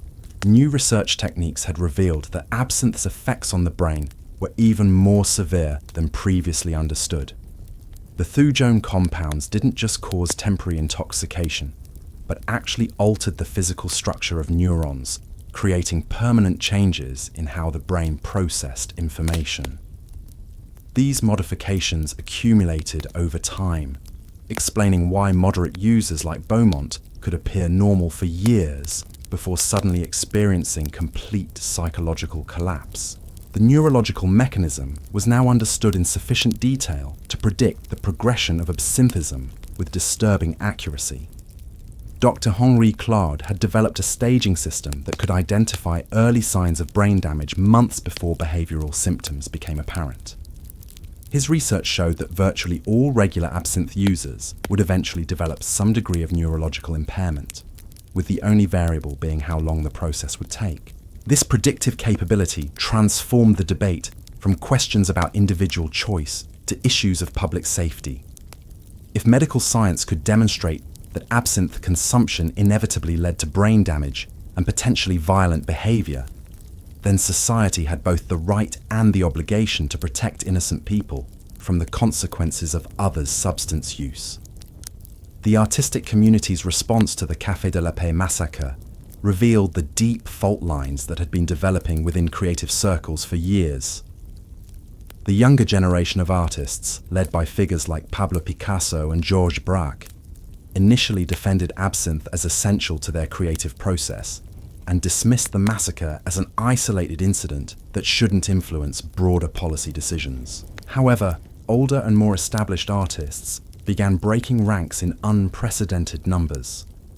Auguste Renoir published an open letter calling for immediate prohibition, arguing that no artistic benefits could justify the risk of innocent people being murdered by absinthe-crazed individuals. Claude Monet organized a petition signed by over 200 prominent artists supporting government action to ban the substance entirely. The generational divide within the artistic community reflected deeper philosophical differences about the relationship between art and social responsibility. Younger artists viewed their absinthe consumption as a form of rebellion against bourgeois values and saw any regulation as an attack on artistic freedom. Older artists who had witnessed absinthe's destructive effects firsthand were more willing to acknowledge that individual creative expression could not supersede collective safety concerns. This artistic civil war played out in the pages of newspapers and literary magazines, with passionate arguments on both sides that revealed how deeply absinthe had become more than just a drink-rated French cultural identity. The substance. It was a symbol of everything that made Paris the cultural capital of the world, and eliminating it would require fundamental changes in how French society understood itself. The economic arguments against prohibition were becoming increasingly desperate, as the social costs of absinthe consumption continued to escalate. The industry commissioned new studies attempting to demonstrate that absinthe-related problems were caused by poverty, poor education, or underlying mental illness rather than the substance itself. These efforts were largely unsuccessful because the evidence of direct causation had become overwhelming. Insurance companies had effectively withdrawn from any business related to absinthe consumption, making it impossible for cafes, distilleries, or distributors to obtain coverage for their operations. Banks were refusing to extend credit to absinthe-related businesses, and investors were fleeing the industry as quickly as possible. The economic foundation of absinthe culture was collapsing even before formal prohibition was enacted. The international absinthe trade was also beginning to unravel as more countries implemented their own bans or restrictions. The Swiss prohibition had been followed by similar actions in Belgium, the Netherlands, and several German states. American importers had completely stopped purchasing French absinthe, while British merchants were demanding such extensive quality guarantees that most French producers found it impossible to meet their requirements. This international isolation was particularly devastating for premium absinthe producers who had built their businesses around exports to wealthy consumers in other countries. The domestic French market alone could not support the industry at its previous scale, and the growing domestic opposition to absinthe consumption meant that even the French market was beginning to contract rapidly. The labor unions representing absinthe industry workers found themselves in an impossible position as their membership faced unemployment regardless of government policy decisions. The economic collapse of the industry was proceeding faster than any political process, making their opposition to prohibition increasingly irrelevant to the actual survival of their members' livelihoods. Union leaders began negotiating with government officials about retraining programs and economic assistance for displaced workers, effectively conceding that prohibition was inevitable while trying to minimize the economic hardship for their members. This shift in union strategy removed one of the most powerful political obstacles to government action. The religious establishment's response to the Café de la Paix massacre was swift and uncompromising. The Catholic Church issued official statements describing absinthe as an instrument of evil that corrupted both individual souls and society as a whole.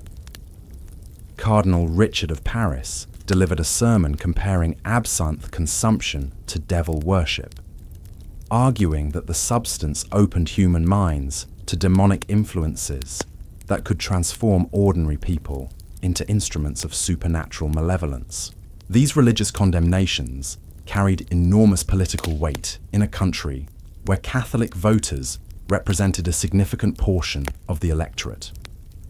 Conservative politicians who had previously been reluctant to support prohibition on economic grounds found it increasingly difficult to oppose measures that had such strong religious backing. The Protestant churches, while less influential in France, also issued statements supporting prohibition based on their observations of absinthe's effects in other European countries. The rare unity between Catholic and Protestant religious leaders on the absinthe question created a powerful moral coalition that made prohibition seem not just politically expedient, but morally necessary. The international diplomatic pressure on France intensified dramatically following the Café de la Paix massacre. The German government, which had been competing with France for cultural and political leadership in Europe, began using French absinthe consumption as evidence that French civilization was declining into decadence and barbarism. Kaiser Wilhelm II made several public comments suggesting that Germany's restrictions on absinthe consumption demonstrated superior German discipline and moral character compared to French self-indulgence and weakness. These statements infuriated French nationalists who viewed absinthe regulation as essential to defending French honor against German propaganda. The British government took a more diplomatic approach, but made it clear that France's handling of the absinthe crisis would influence broader Anglo-French relations at a time when both countries were trying to build alliances against growing German power. The implication was that France's international credibility was at stake in how it responded to the absinthe problem. American officials were even more direct in their criticism, with President William Howard Taft publicly stating that the United States could not consider France a reliable partner in international affairs, while French society was being systematically poisoned by absinthe consumption. These comments created a diplomatic crisis that required immediate attention from the highest levels of the French government.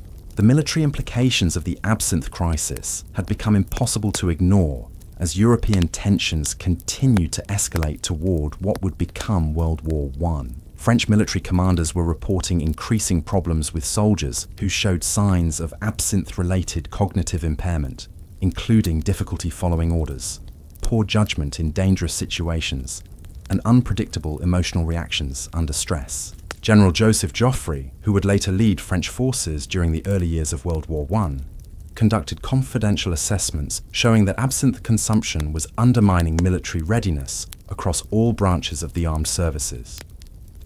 Soldiers with histories of regular absinthe use were more likely to desert, more prone to accidents during training, and less capable of performing complex tasks that required sustained concentration. The prospect of fighting a major war with an army that had been weakened by absinthe consumption was terrifying to French military leaders who understood that national survival might depend on the efficiency and reliability of French soldiers. Military arguments for prohibition carried special weight because they connected absinthe regulation directly to national security concerns. Intelligence reports suggested that German military planners were actually counting on French absinthe consumption to weaken French military effectiveness in any future conflict. The idea that France's own cultural traditions were being exploited by potential enemies added urgency to calls for immediate government action. The legal system's struggle to handle absinthe-related crimes was becoming increasingly chaotic, as cases like the Café de la Paix massacre challenged fundamental assumptions about criminal responsibility and mental competence. Traditional legal concepts assumed that defendants could understand the consequences of their actions and control their behavior through rational decision-making processes. However, absinthe users often committed serious crimes while genuinely believing they were acting rationally to protect themselves or others from threats that existed only in their damaged minds. These individuals weren't legally insane in the traditional sense, because they retained most of their cognitive abilities, but they also weren't fully responsible for actions based on completely false perceptions of reality. French courts were forced to develop entirely new legal frameworks for dealing with absinthe-related crimes, creating precedents that would influence criminal law throughout Europe. The concept of diminished responsibility due to substance-induced brain damage represented a revolutionary change in how legal systems understood the relationship between individual choice and criminal behavior. The complexity of these legal issues provided additional support for prohibition advocates who argued that preventing absinthe consumption was simpler and more effective than trying to adapt the entire legal system to accommodate the unique problems created by absinthe-related crimes. The educational impact of the absinthe crisis was becoming increasingly apparent as teachers reported growing numbers of students whose learning abilities had been compromised by parental absinthe consumption. These children showed consistent patterns of cognitive impairment that made traditional educational approaches ineffective and required specialized interventions that strained school resources. Dr. Alfred Binet, who was pioneering the development of intelligence testing, conducted studies showing that children from absinthe-using families scored significantly lower on cognitive assessments than their peers from non-using families. The differences were most pronounced in areas requiring abstract reasoning, sustained attention, and emotional regulation, exactly the capabilities that were most important for academic success. The implications for France's educational system were staggering.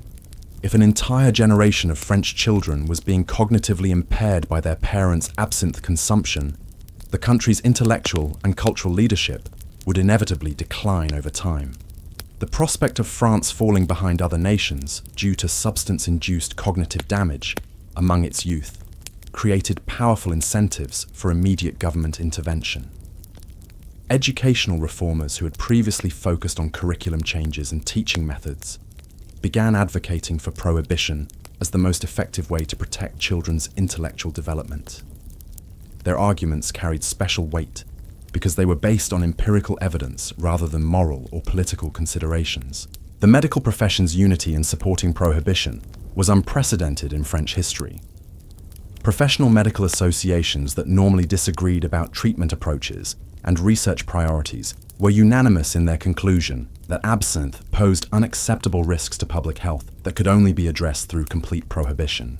The French Academy of Medicine published a comprehensive report documenting over 3,000 cases of absinthism treated in French hospitals during the previous 5 years.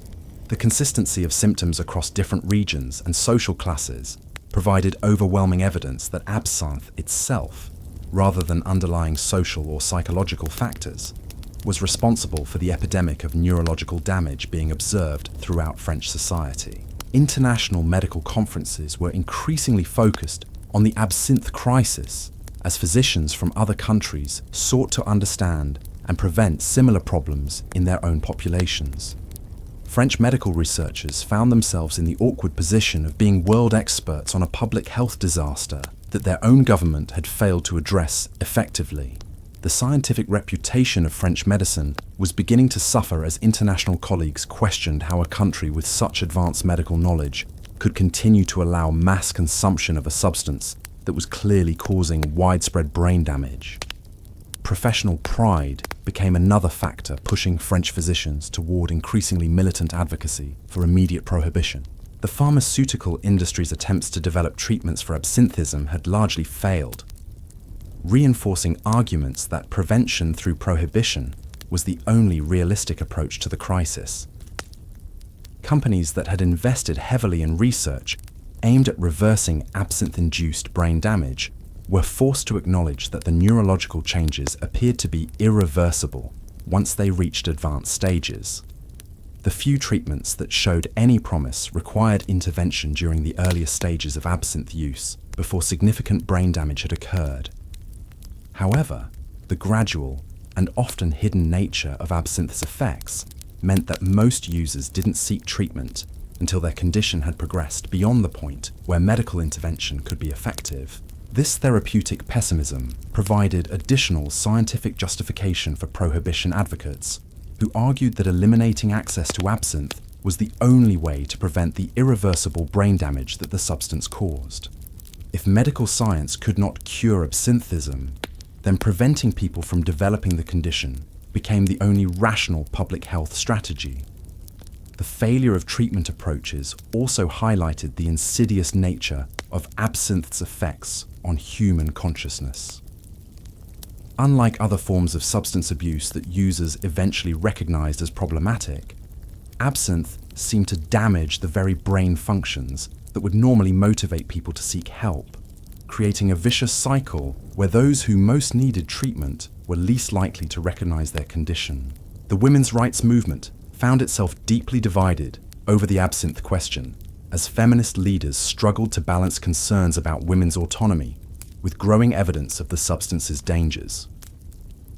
Some feminist organizations supported prohibition as a way to protect women from a substance that made them vulnerable to exploitation and violence, while others viewed regulation as paternalistic interference that denied women the same freedoms that men enjoyed.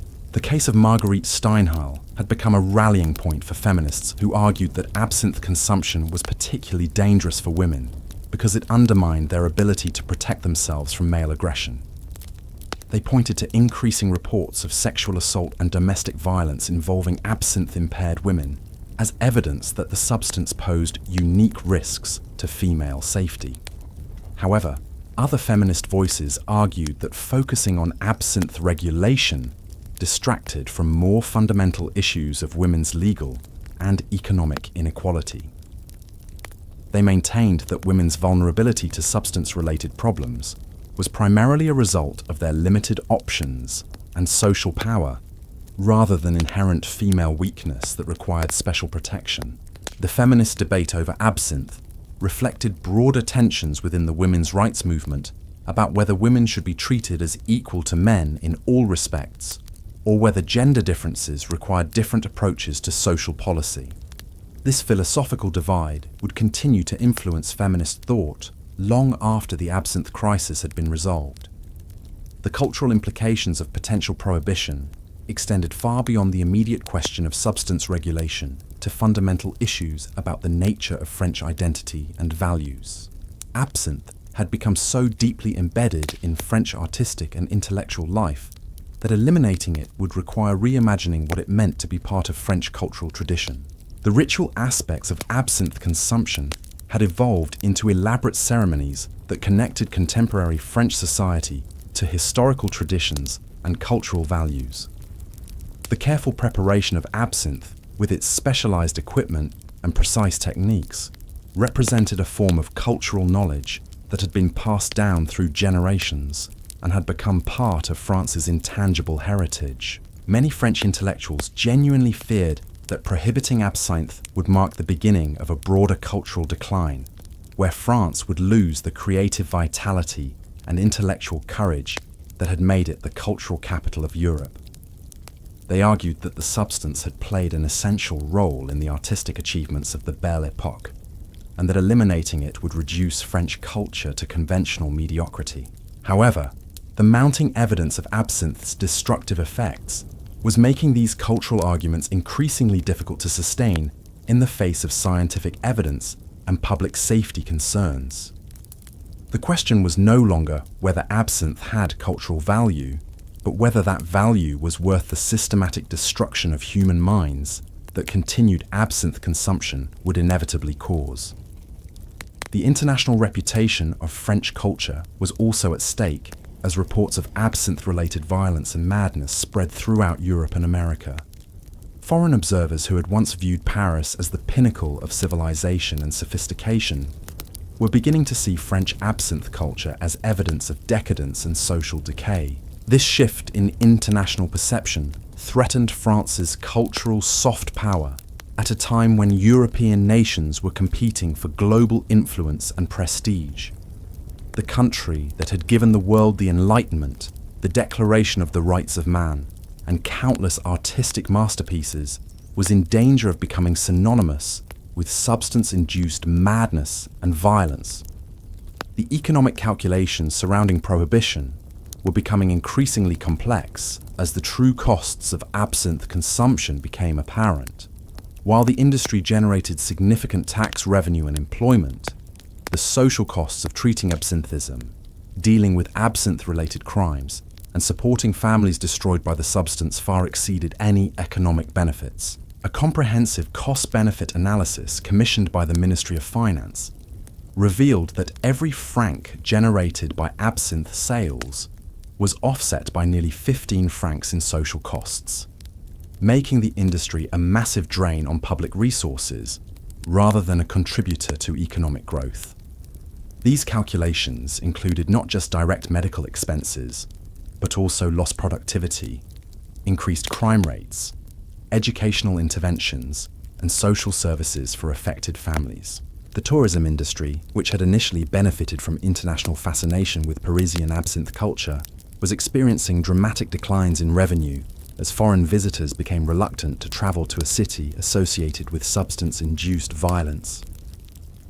Hotel occupancy rates had fallen by over 30%, and restaurant owners reported that international customers were specifically avoiding establishments that served absinthe. The economic case for prohibition was becoming overwhelming, as even business leaders who had previously opposed government regulation acknowledged that absinthe consumption was destroying more economic value than it created. The invisible hand of the market was pointing toward prohibition even before government intervention forced the issue. The scientific understanding of absinthe's effects had reached a level of sophistication that made continued inaction increasingly difficult to justify on intellectual grounds. Researchers had identified the specific neurological mechanisms through which absinthe damaged human brains, predicted the progression of symptoms with remarkable accuracy, and demonstrated that the effects were irreversible once they reached advanced stages. The thujone compounds in absinthe were now known to bind to specific receptor sites in the brain that controlled both sensory processing and executive function, creating a neurochemical cascade that enhanced certain perceptions while progressively destroying the brain's ability to interpret those perceptions rationally. This understanding explained both absinthe's initial appeal and its ultimate destructiveness.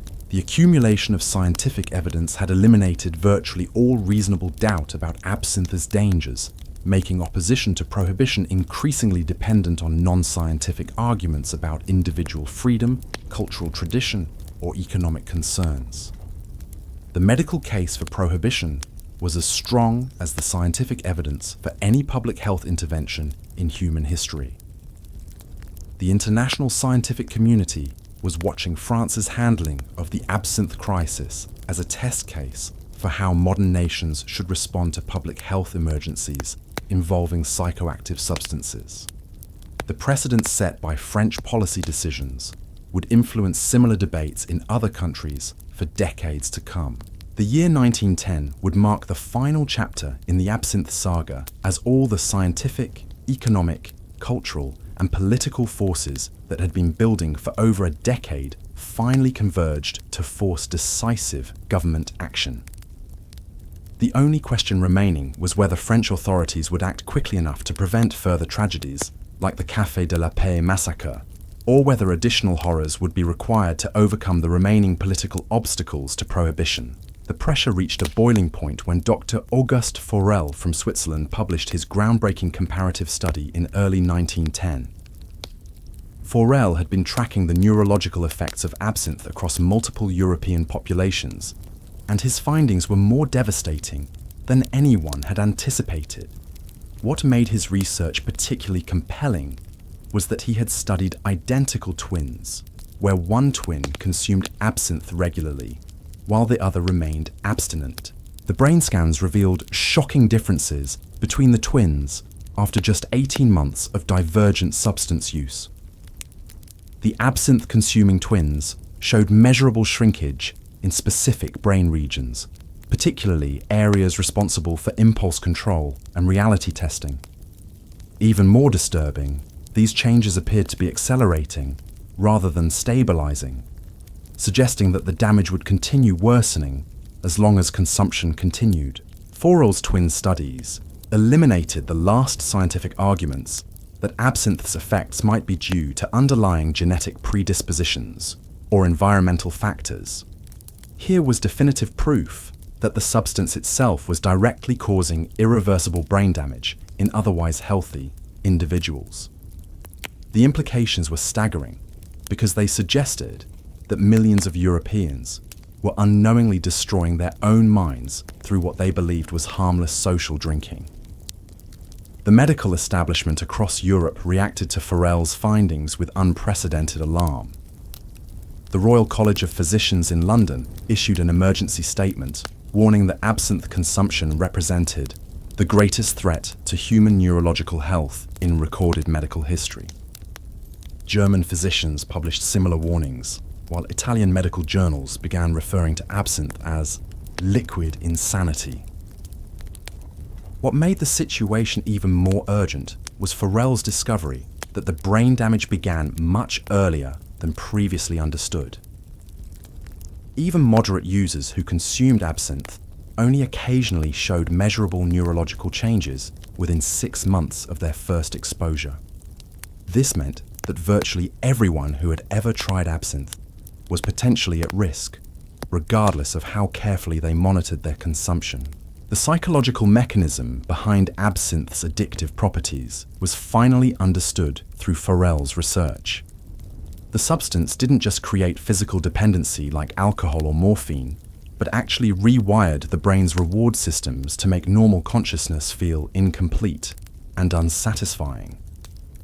Users weren't just craving the substance, their damaged brains had lost the ability to experience pleasure or creativity without chemical enhancement. This neurological dependency explained why so many intelligent, educated people continued using absinthe despite obvious signs of deterioration. Their brains had been fundamentally altered to require the substance for basic emotional and cognitive functioning, making voluntary abstinence virtually impossible once the addiction had established itself. The French government found itself facing an impossible situation as international pressure mounted. While domestic opposition to prohibition remained fierce, President Armand Fallières privately acknowledged that absinthe posed an existential threat to French society, but publicly maintained that any regulatory changes would require extensive consultation with affected industries and cultural institutions. Behind closed doors, government officials were receiving increasingly desperate reports from hospital administrators who were running out of space to house absinthe-related patients. The public health system was being overwhelmed by the sheer volume of people requiring treatment for various forms of absinthism, from mild cognitive impairment to complete psychotic breakdown. The military situation was becoming equally critical as recruitment officers reported that nearly 40% of potential conscripts showed some signs of absinthe-related neurological damage. The prospect of defending France with an army of cognitively impaired soldiers was terrifying to military commanders, who understood that European war was becoming increasingly likely. Intelligence reports suggested that German military planners were actually encouraging French absinthe consumption through covert propaganda campaigns designed to weaken French military capabilities. The idea that France's cultural traditions were being exploited by potential enemies added a national security dimension to what had previously been viewed as a domestic health issue.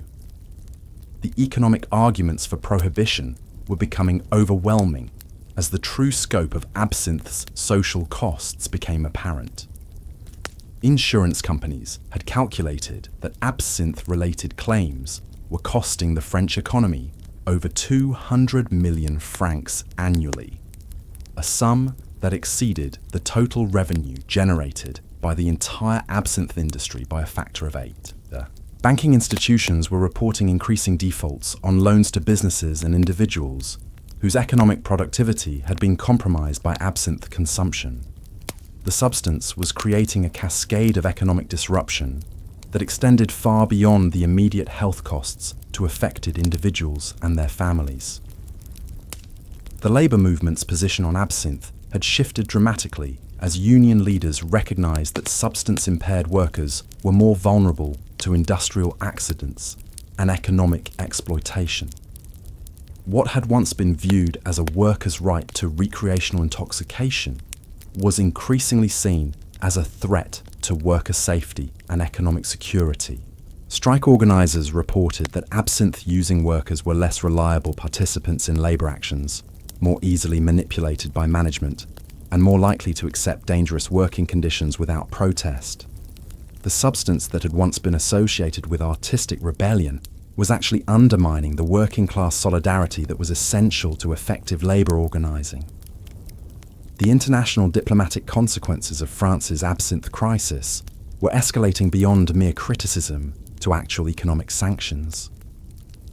Several American states had banned not just absinthe imports, but all French alcoholic beverages, citing concerns about French quality control and public health standards. British merchants were demanding such extensive testing and certification for French exports that many producers found it economically impossible to maintain their international markets.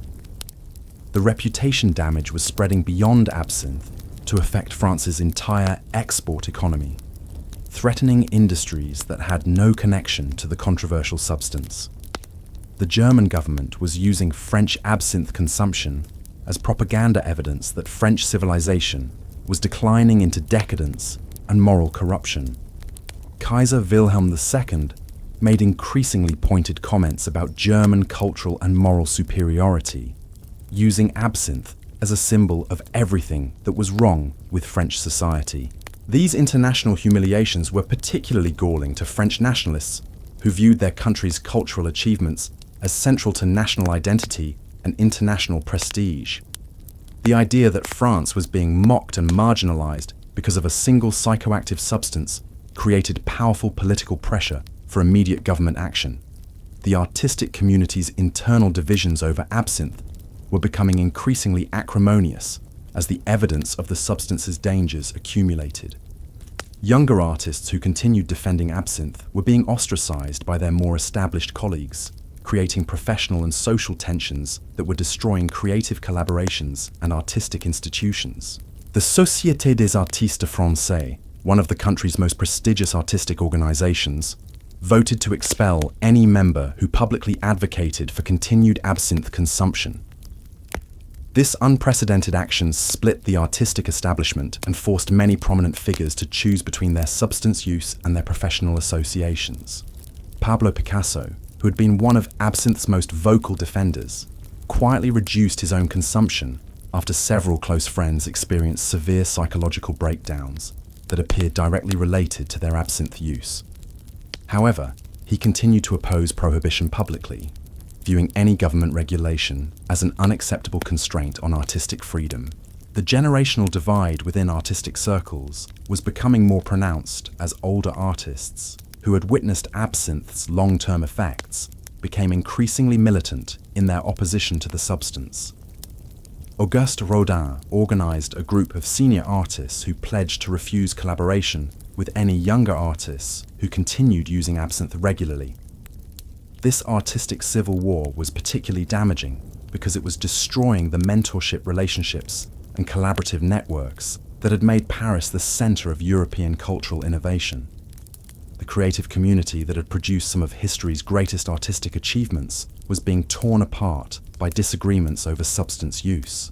The religious establishment's response to the absinthe crisis was becoming increasingly sophisticated as church leaders developed theological arguments that went beyond simple moral condemnation.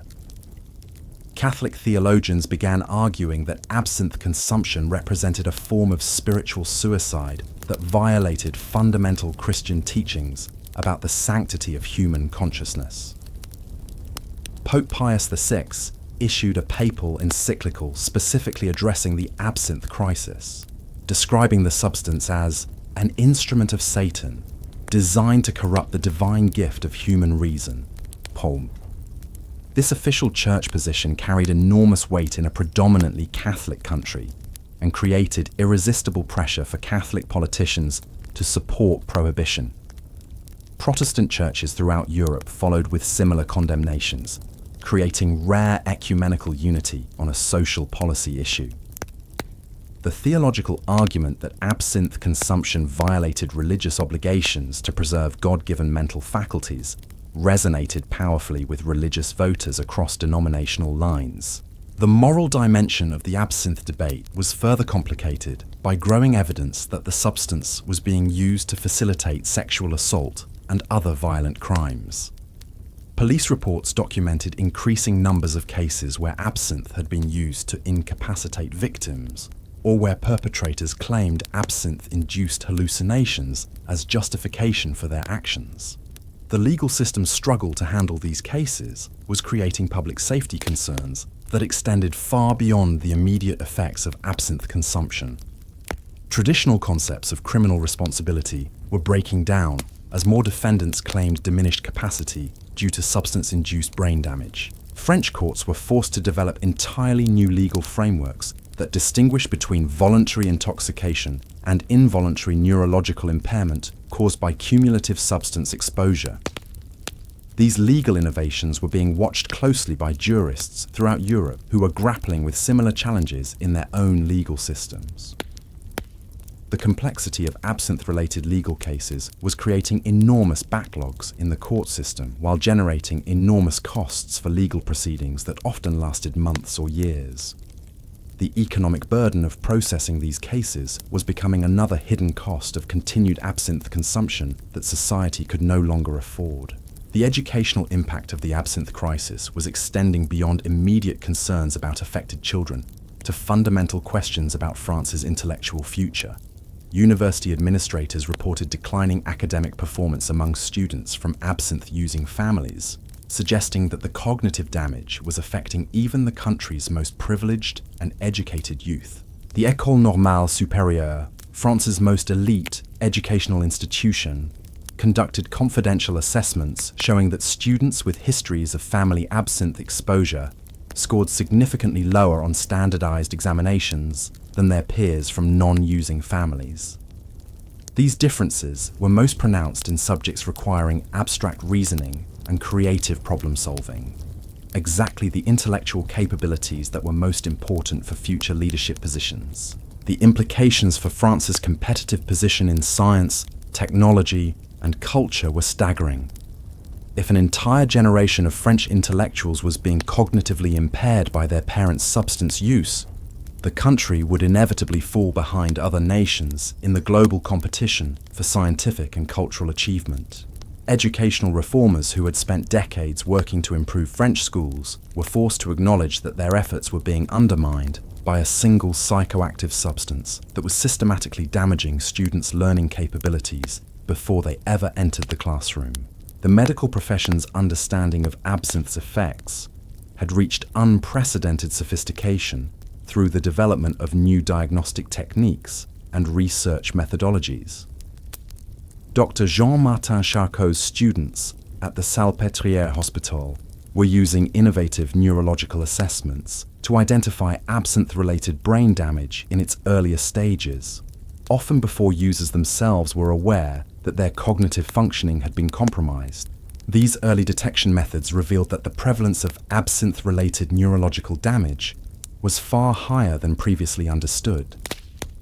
Population surveys suggested that over 30% of regular absinthe users showed measurable cognitive impairment, while even occasional users demonstrated subtle changes in brain function that could progress to more serious problems over time. The development of standardized diagnostic criteria for absinthism allowed for systematic comparison of cases across different regions and social groups. The consistency of symptoms and progression patterns provided overwhelming evidence that absinthe itself, rather than underlying social or psychological factors, was responsible for the epidemic of neurological problems being observed throughout French society. International medical conferences were increasingly dominated by presentations on absinthe-related research, as physicians from other countries sought to understand and prevent similar problems in their own populations. French medical researchers found themselves reluctant experts on a public health disaster that was damaging their country's scientific reputation, even as it advanced medical knowledge. The pharmaceutical industry's continued failure to develop effective treatments for absinthism was reinforcing arguments that prevention through prohibition was the only realistic approach to the crisis. Companies that had invested millions of francs in research aimed at reversing absinthe-induced brain damage were forced to acknowledge that the neurological changes appeared to be permanent once they reached advanced stages. The few experimental treatments that showed any promise required immediate intervention during the earliest stages of exposure before significant brain damage had occurred. However, the subtle and gradual nature of absinthe's effects meant that most users didn't recognize their condition until medical intervention could no longer reverse the damage. This therapeutic pessimism was particularly devastating for families dealing with absinthe-affected relatives who had become increasingly desperate for medical solutions to what they were finally recognizing as a serious health problem.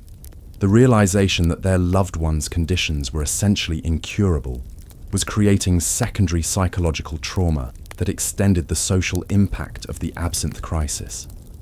The failure of medical interventions also highlighted the cruel irony of absinthe's effects on human consciousness.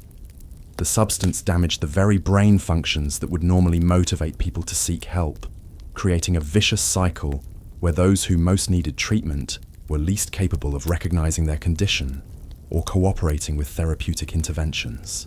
The women's rights movement was becoming increasingly unified in supporting prohibition, as evidence accumulated that absinthe consumption was particularly dangerous for women of childbearing age.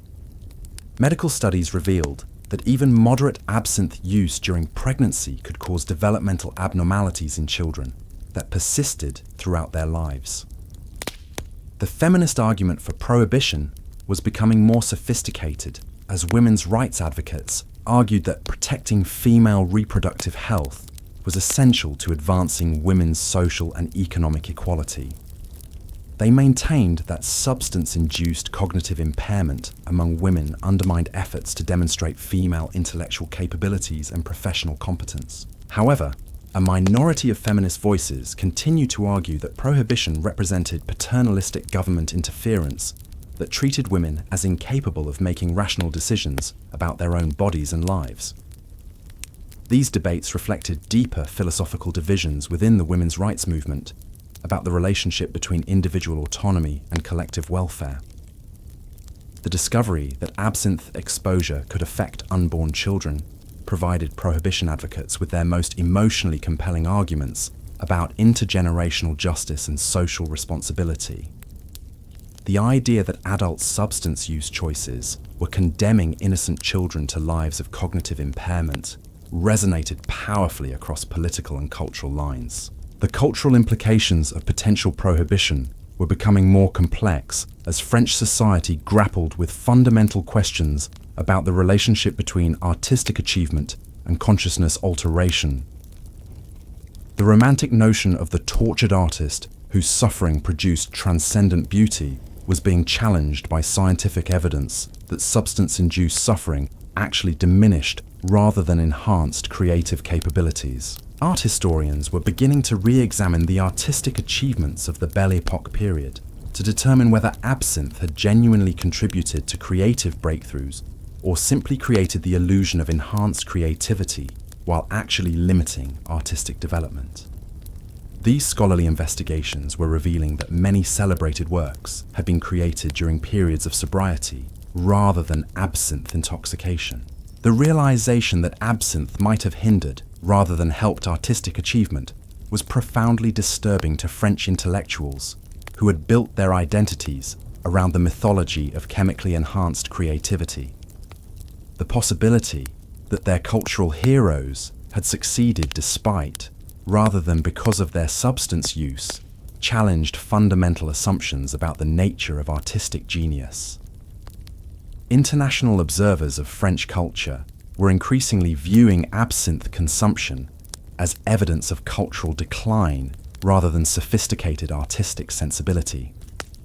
The substance that had once symbolized Parisian creativity and intellectual courage was becoming associated with self-destructive decadence and social irresponsibility.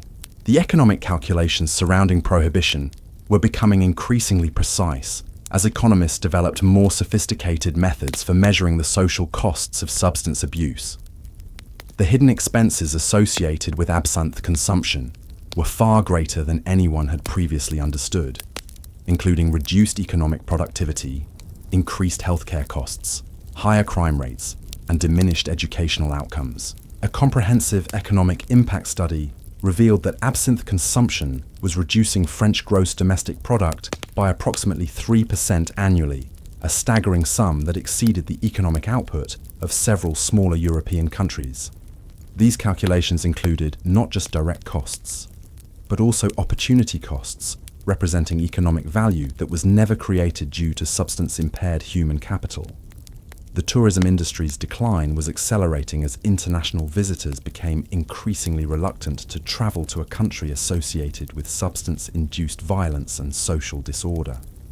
Hotel operators reported that even business travelers were avoiding Paris when possible, preferring to conduct their affairs in cities that were perceived as safer and more stable.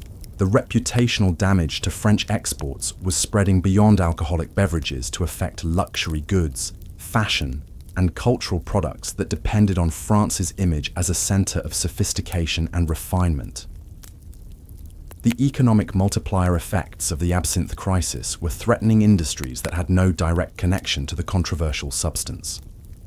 The scientific consensus supporting prohibition had become so overwhelming that continued governmental inaction was increasingly viewed as willful negligence of public health responsibilities. Medical journals throughout Europe were publishing editorials questioning whether French authorities were competent to govern a modern society given their failure to address such a clear and present danger to public welfare.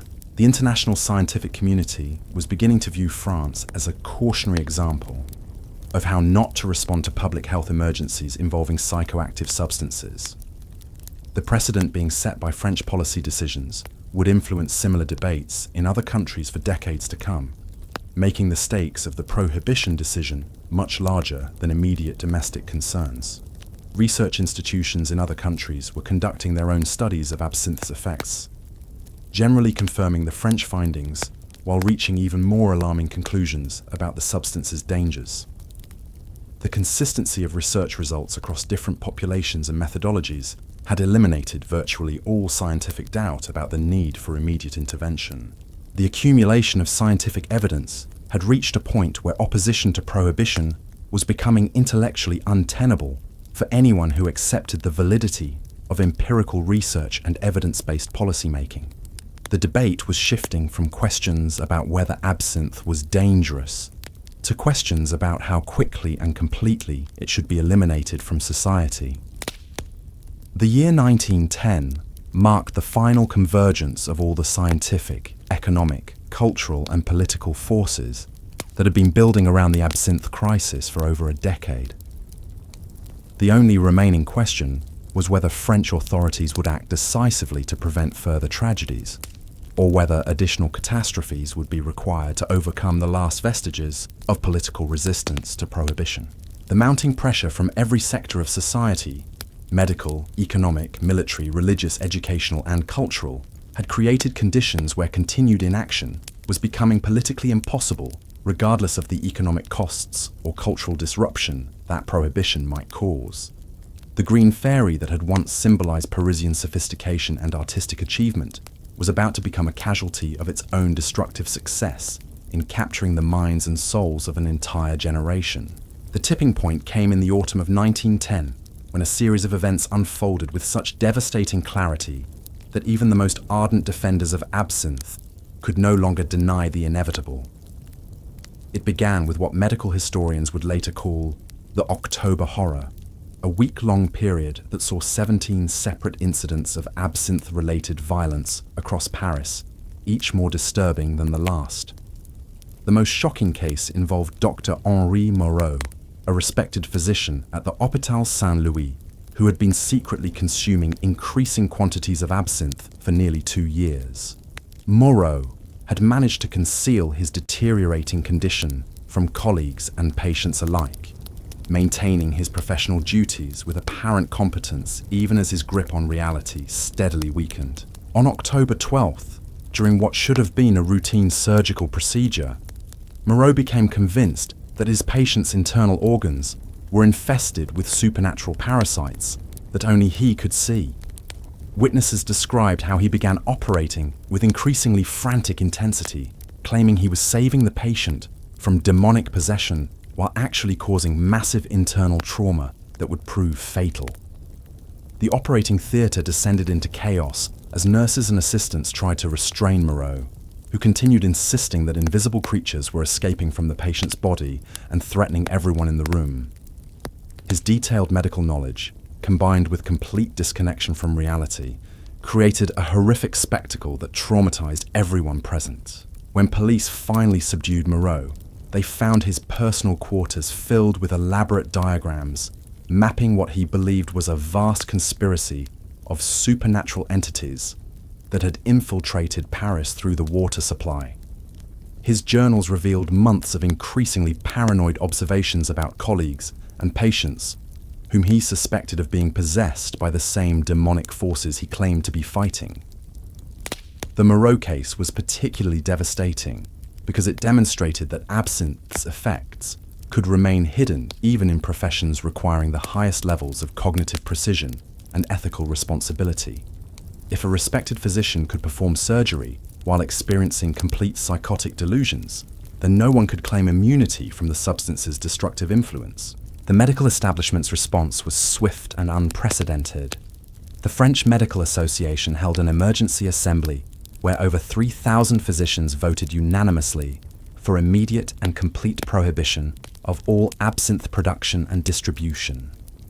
Dr. Georges Clemenceau, who would later become Prime Minister, declared that continued governmental inaction would make French authorities complicit in mass poisoning of the population. The psychological autopsies of absinthe users who had died during this period revealed brain damage patterns that exceeded even the most pessimistic medical predictions. Dr. Paul Sollier's team at the Boulogne-sur-Seine clinic discovered that chronic users were experiencing neurological deterioration at rates that were literally unprecedented in medical literature. The cellular destruction was so extensive that some patients' brains resembled those of individuals who had suffered massive strokes or severe traumatic injuries. Yet these individuals had appeared relatively normal in social interactions, suggesting that absinthe was selectively destroying specific brain functions while leaving others temporarily intact. Most disturbing was the discovery that the brain damage was accelerating rather than stabilizing. Patients who had shown mild symptoms 6 months earlier were now exhibiting complete personality disintegration, suggesting that absinthe's effects followed an exponential rather than linear progression that made early intervention virtually useless. The international medical community reacted with horror to these findings. The German physician Rudolf Virchow, one of the founders of modern pathology, published an open letter declaring that absinthe represented the greatest neurological catastrophe in recorded medical history. British medical journals began referring to France as a nation in the grip of mass neurological suicide. American medical schools began using French absinthe cases as textbook examples of how psychoactive substances could destroy entire populations if governments failed to take appropriate regulatory action. The international medical community was essentially treating France as a living laboratory for studying the long-term effects of uncontrolled psychoactive substance abuse on a societal scale. The economic consequences of the October horror were immediate and severe. The Paris Stock Exchange experienced its worst single-day decline in over 20 years as international investors fled French securities. Foreign businesses began relocating their operations to other European cities, citing concerns about the reliability and safety of French workers and business partners. Insurance companies that had been gradually withdrawing from absinthe-related coverage now refused to provide any policies whatsoever to French businesses or individuals. Lloyd's of London announced that France had become uninsurable due to the unpredictable nature of absinthe-related incidents and the government's failure to address the crisis effectively. The tourism industry, which had been declining steadily for months, now faced complete collapse as foreign governments began issuing official travel warnings, advising their citizens to avoid France entirely. The American State Department classified Paris as a dangerous destination, comparable to regions experiencing active military conflict. Hotel occupancy rates fell below 20% as international conferences and cultural events relocated to other cities. The Exposition Universelle, scheduled for 1911, was quietly cancelled, as organisers acknowledged that no foreign participants would be willing to travel to Paris under current conditions. The military implications reached crisis levels when recruitment officers reported that over 60% of potential conscripts showed measurable signs of absinthe-related cognitive impairment. General Ferdinand Foch conducted classified assessments revealing that France's military readiness had been compromised to an extent that made the country vulnerable to invasion by any competently organised enemy force. Intelligence reports confirmed that German military planners were indeed counting on French absinthe consumption to weaken French defensive capabilities. Captured documents reveal detailed German assessments of how absinthe-related neurological damage was affecting French military personnel at every level of command. The prospect of defending French territory with an army composed largely of cognitively impaired soldiers was so terrifying that military commanders began privately discussing whether France should seek protective alliances with other powers rather than rely on its own defensive capabilities. The domestic political situation became increasingly unstable as public confidence in governmental competence reached historic lows. Riots broke out in several major cities as citizens demanded immediate action to protect their families from what they increasingly viewed as governmental negligence bordering on criminal conspiracy. The Socialist Party, which had previously opposed prohibition on grounds of individual liberty, reversed its position after party leaders recognized that absinthe consumption was systematically destroying the working class consciousness that was essential to their political movement. Substance-impaired workers were proving incapable of organizing effective resistance to economic exploitation. Conservative politicians who had resisted prohibition due to economic concerns found themselves facing electoral annihilation as voters blamed them for the crisis that was destroying French society. The Catholic vote, in particular, was mobilizing around prohibition as a moral imperative that transcended traditional political divisions. President Armand Fallières found himself trapped between international humiliation and domestic political collapse. His administration's credibility had been so thoroughly undermined that foreign diplomats were beginning to question whether the French government possessed sufficient competence to honor its international obligations and treaty commitments. The cultural reckoning was equally devastating, as French intellectuals were forced to confront the possibility that their celebrated artistic achievements had been built on foundations of systematic self-destruction. The romantic mythology of absinthe-enhanced creativity was collapsing under the weight of scientific evidence that the substance actually diminished rather than enhanced human creative capabilities. Art critics began re-examining the masterpieces of the Belle Époque period, searching for evidence of whether these works had been created during periods of absinthe intoxication or sobriety. The emerging consensus suggested that the greatest artistic achievements had occurred despite, rather than because of absinthe consumption, fundamentally challenging French cultural assumptions about the relationship between suffering and creativity. The Académie Française, France's most prestigious cultural institution, voted to expel any member who continued advocating for absinthe consumption after the October Horror.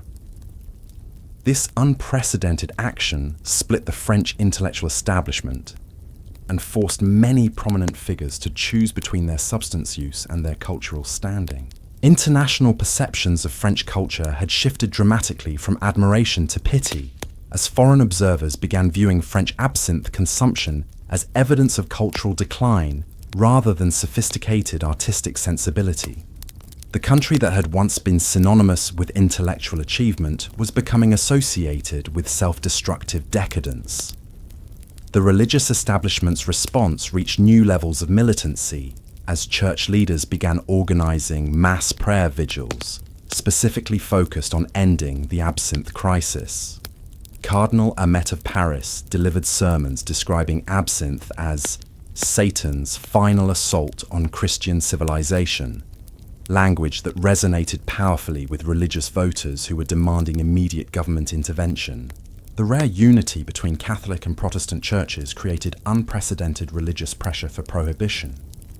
Theological seminaries throughout Europe began teaching courses on the spiritual dangers of consciousness-altering substances, using French absinthe consumption as a cautionary example of how entire societies could fall into spiritual bondage. Religious leaders were particularly effective in mobilizing female voters, who were increasingly viewing absinthe prohibition as essential to protecting their families from substance-induced violence and economic destruction. The women's auxiliary organizations of various churches became some of the most vocal and organized advocates for immediate government action. The legal system's complete inability to process absinthe-related cases effectively had created a crisis of confidence in French jurisprudence that was undermining the rule of law itself. Courts were so backlogged with cases involving defendants whose mental competence was questionable that ordinary criminal proceedings were being delayed for months or years.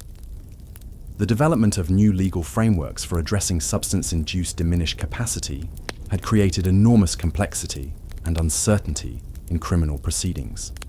Defense attorneys were increasingly successful in arguing that their clients could not be held responsible for actions committed while suffering from absinthe-induced brain damage. This legal chaos was creating a sense that French society was becoming ungovernable, as traditional mechanisms for maintaining social order broke down under the pressure of mass substance-induced cognitive impairment.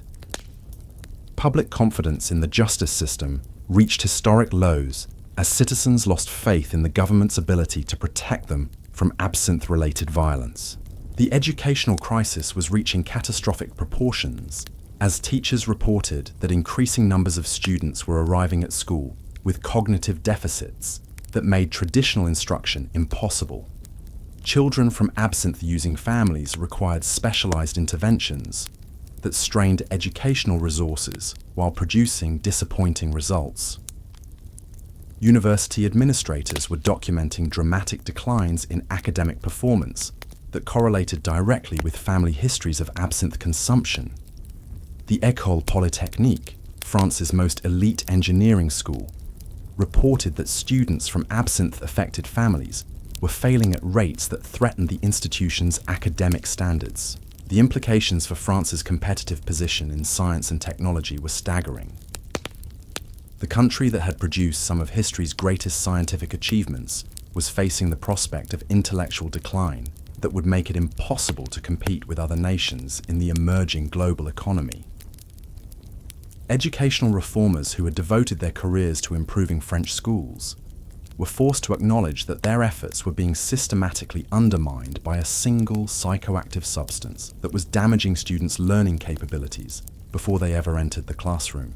The medical profession's understanding of absinthe's effects had become so sophisticated that physicians could predict with remarkable accuracy how individual users' conditions would progress over time.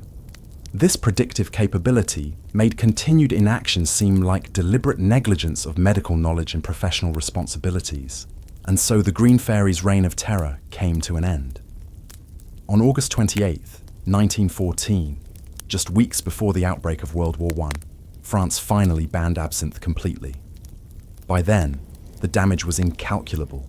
An entire generation had been cognitively crippled, artistic communities destroyed, and French culture forever changed.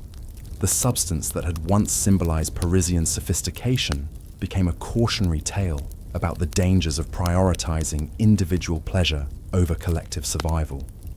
Today, as we face new challenges with consciousness-altering substances, the absinthe crisis reminds us that sometimes the most beautiful poisons are also the most deadly.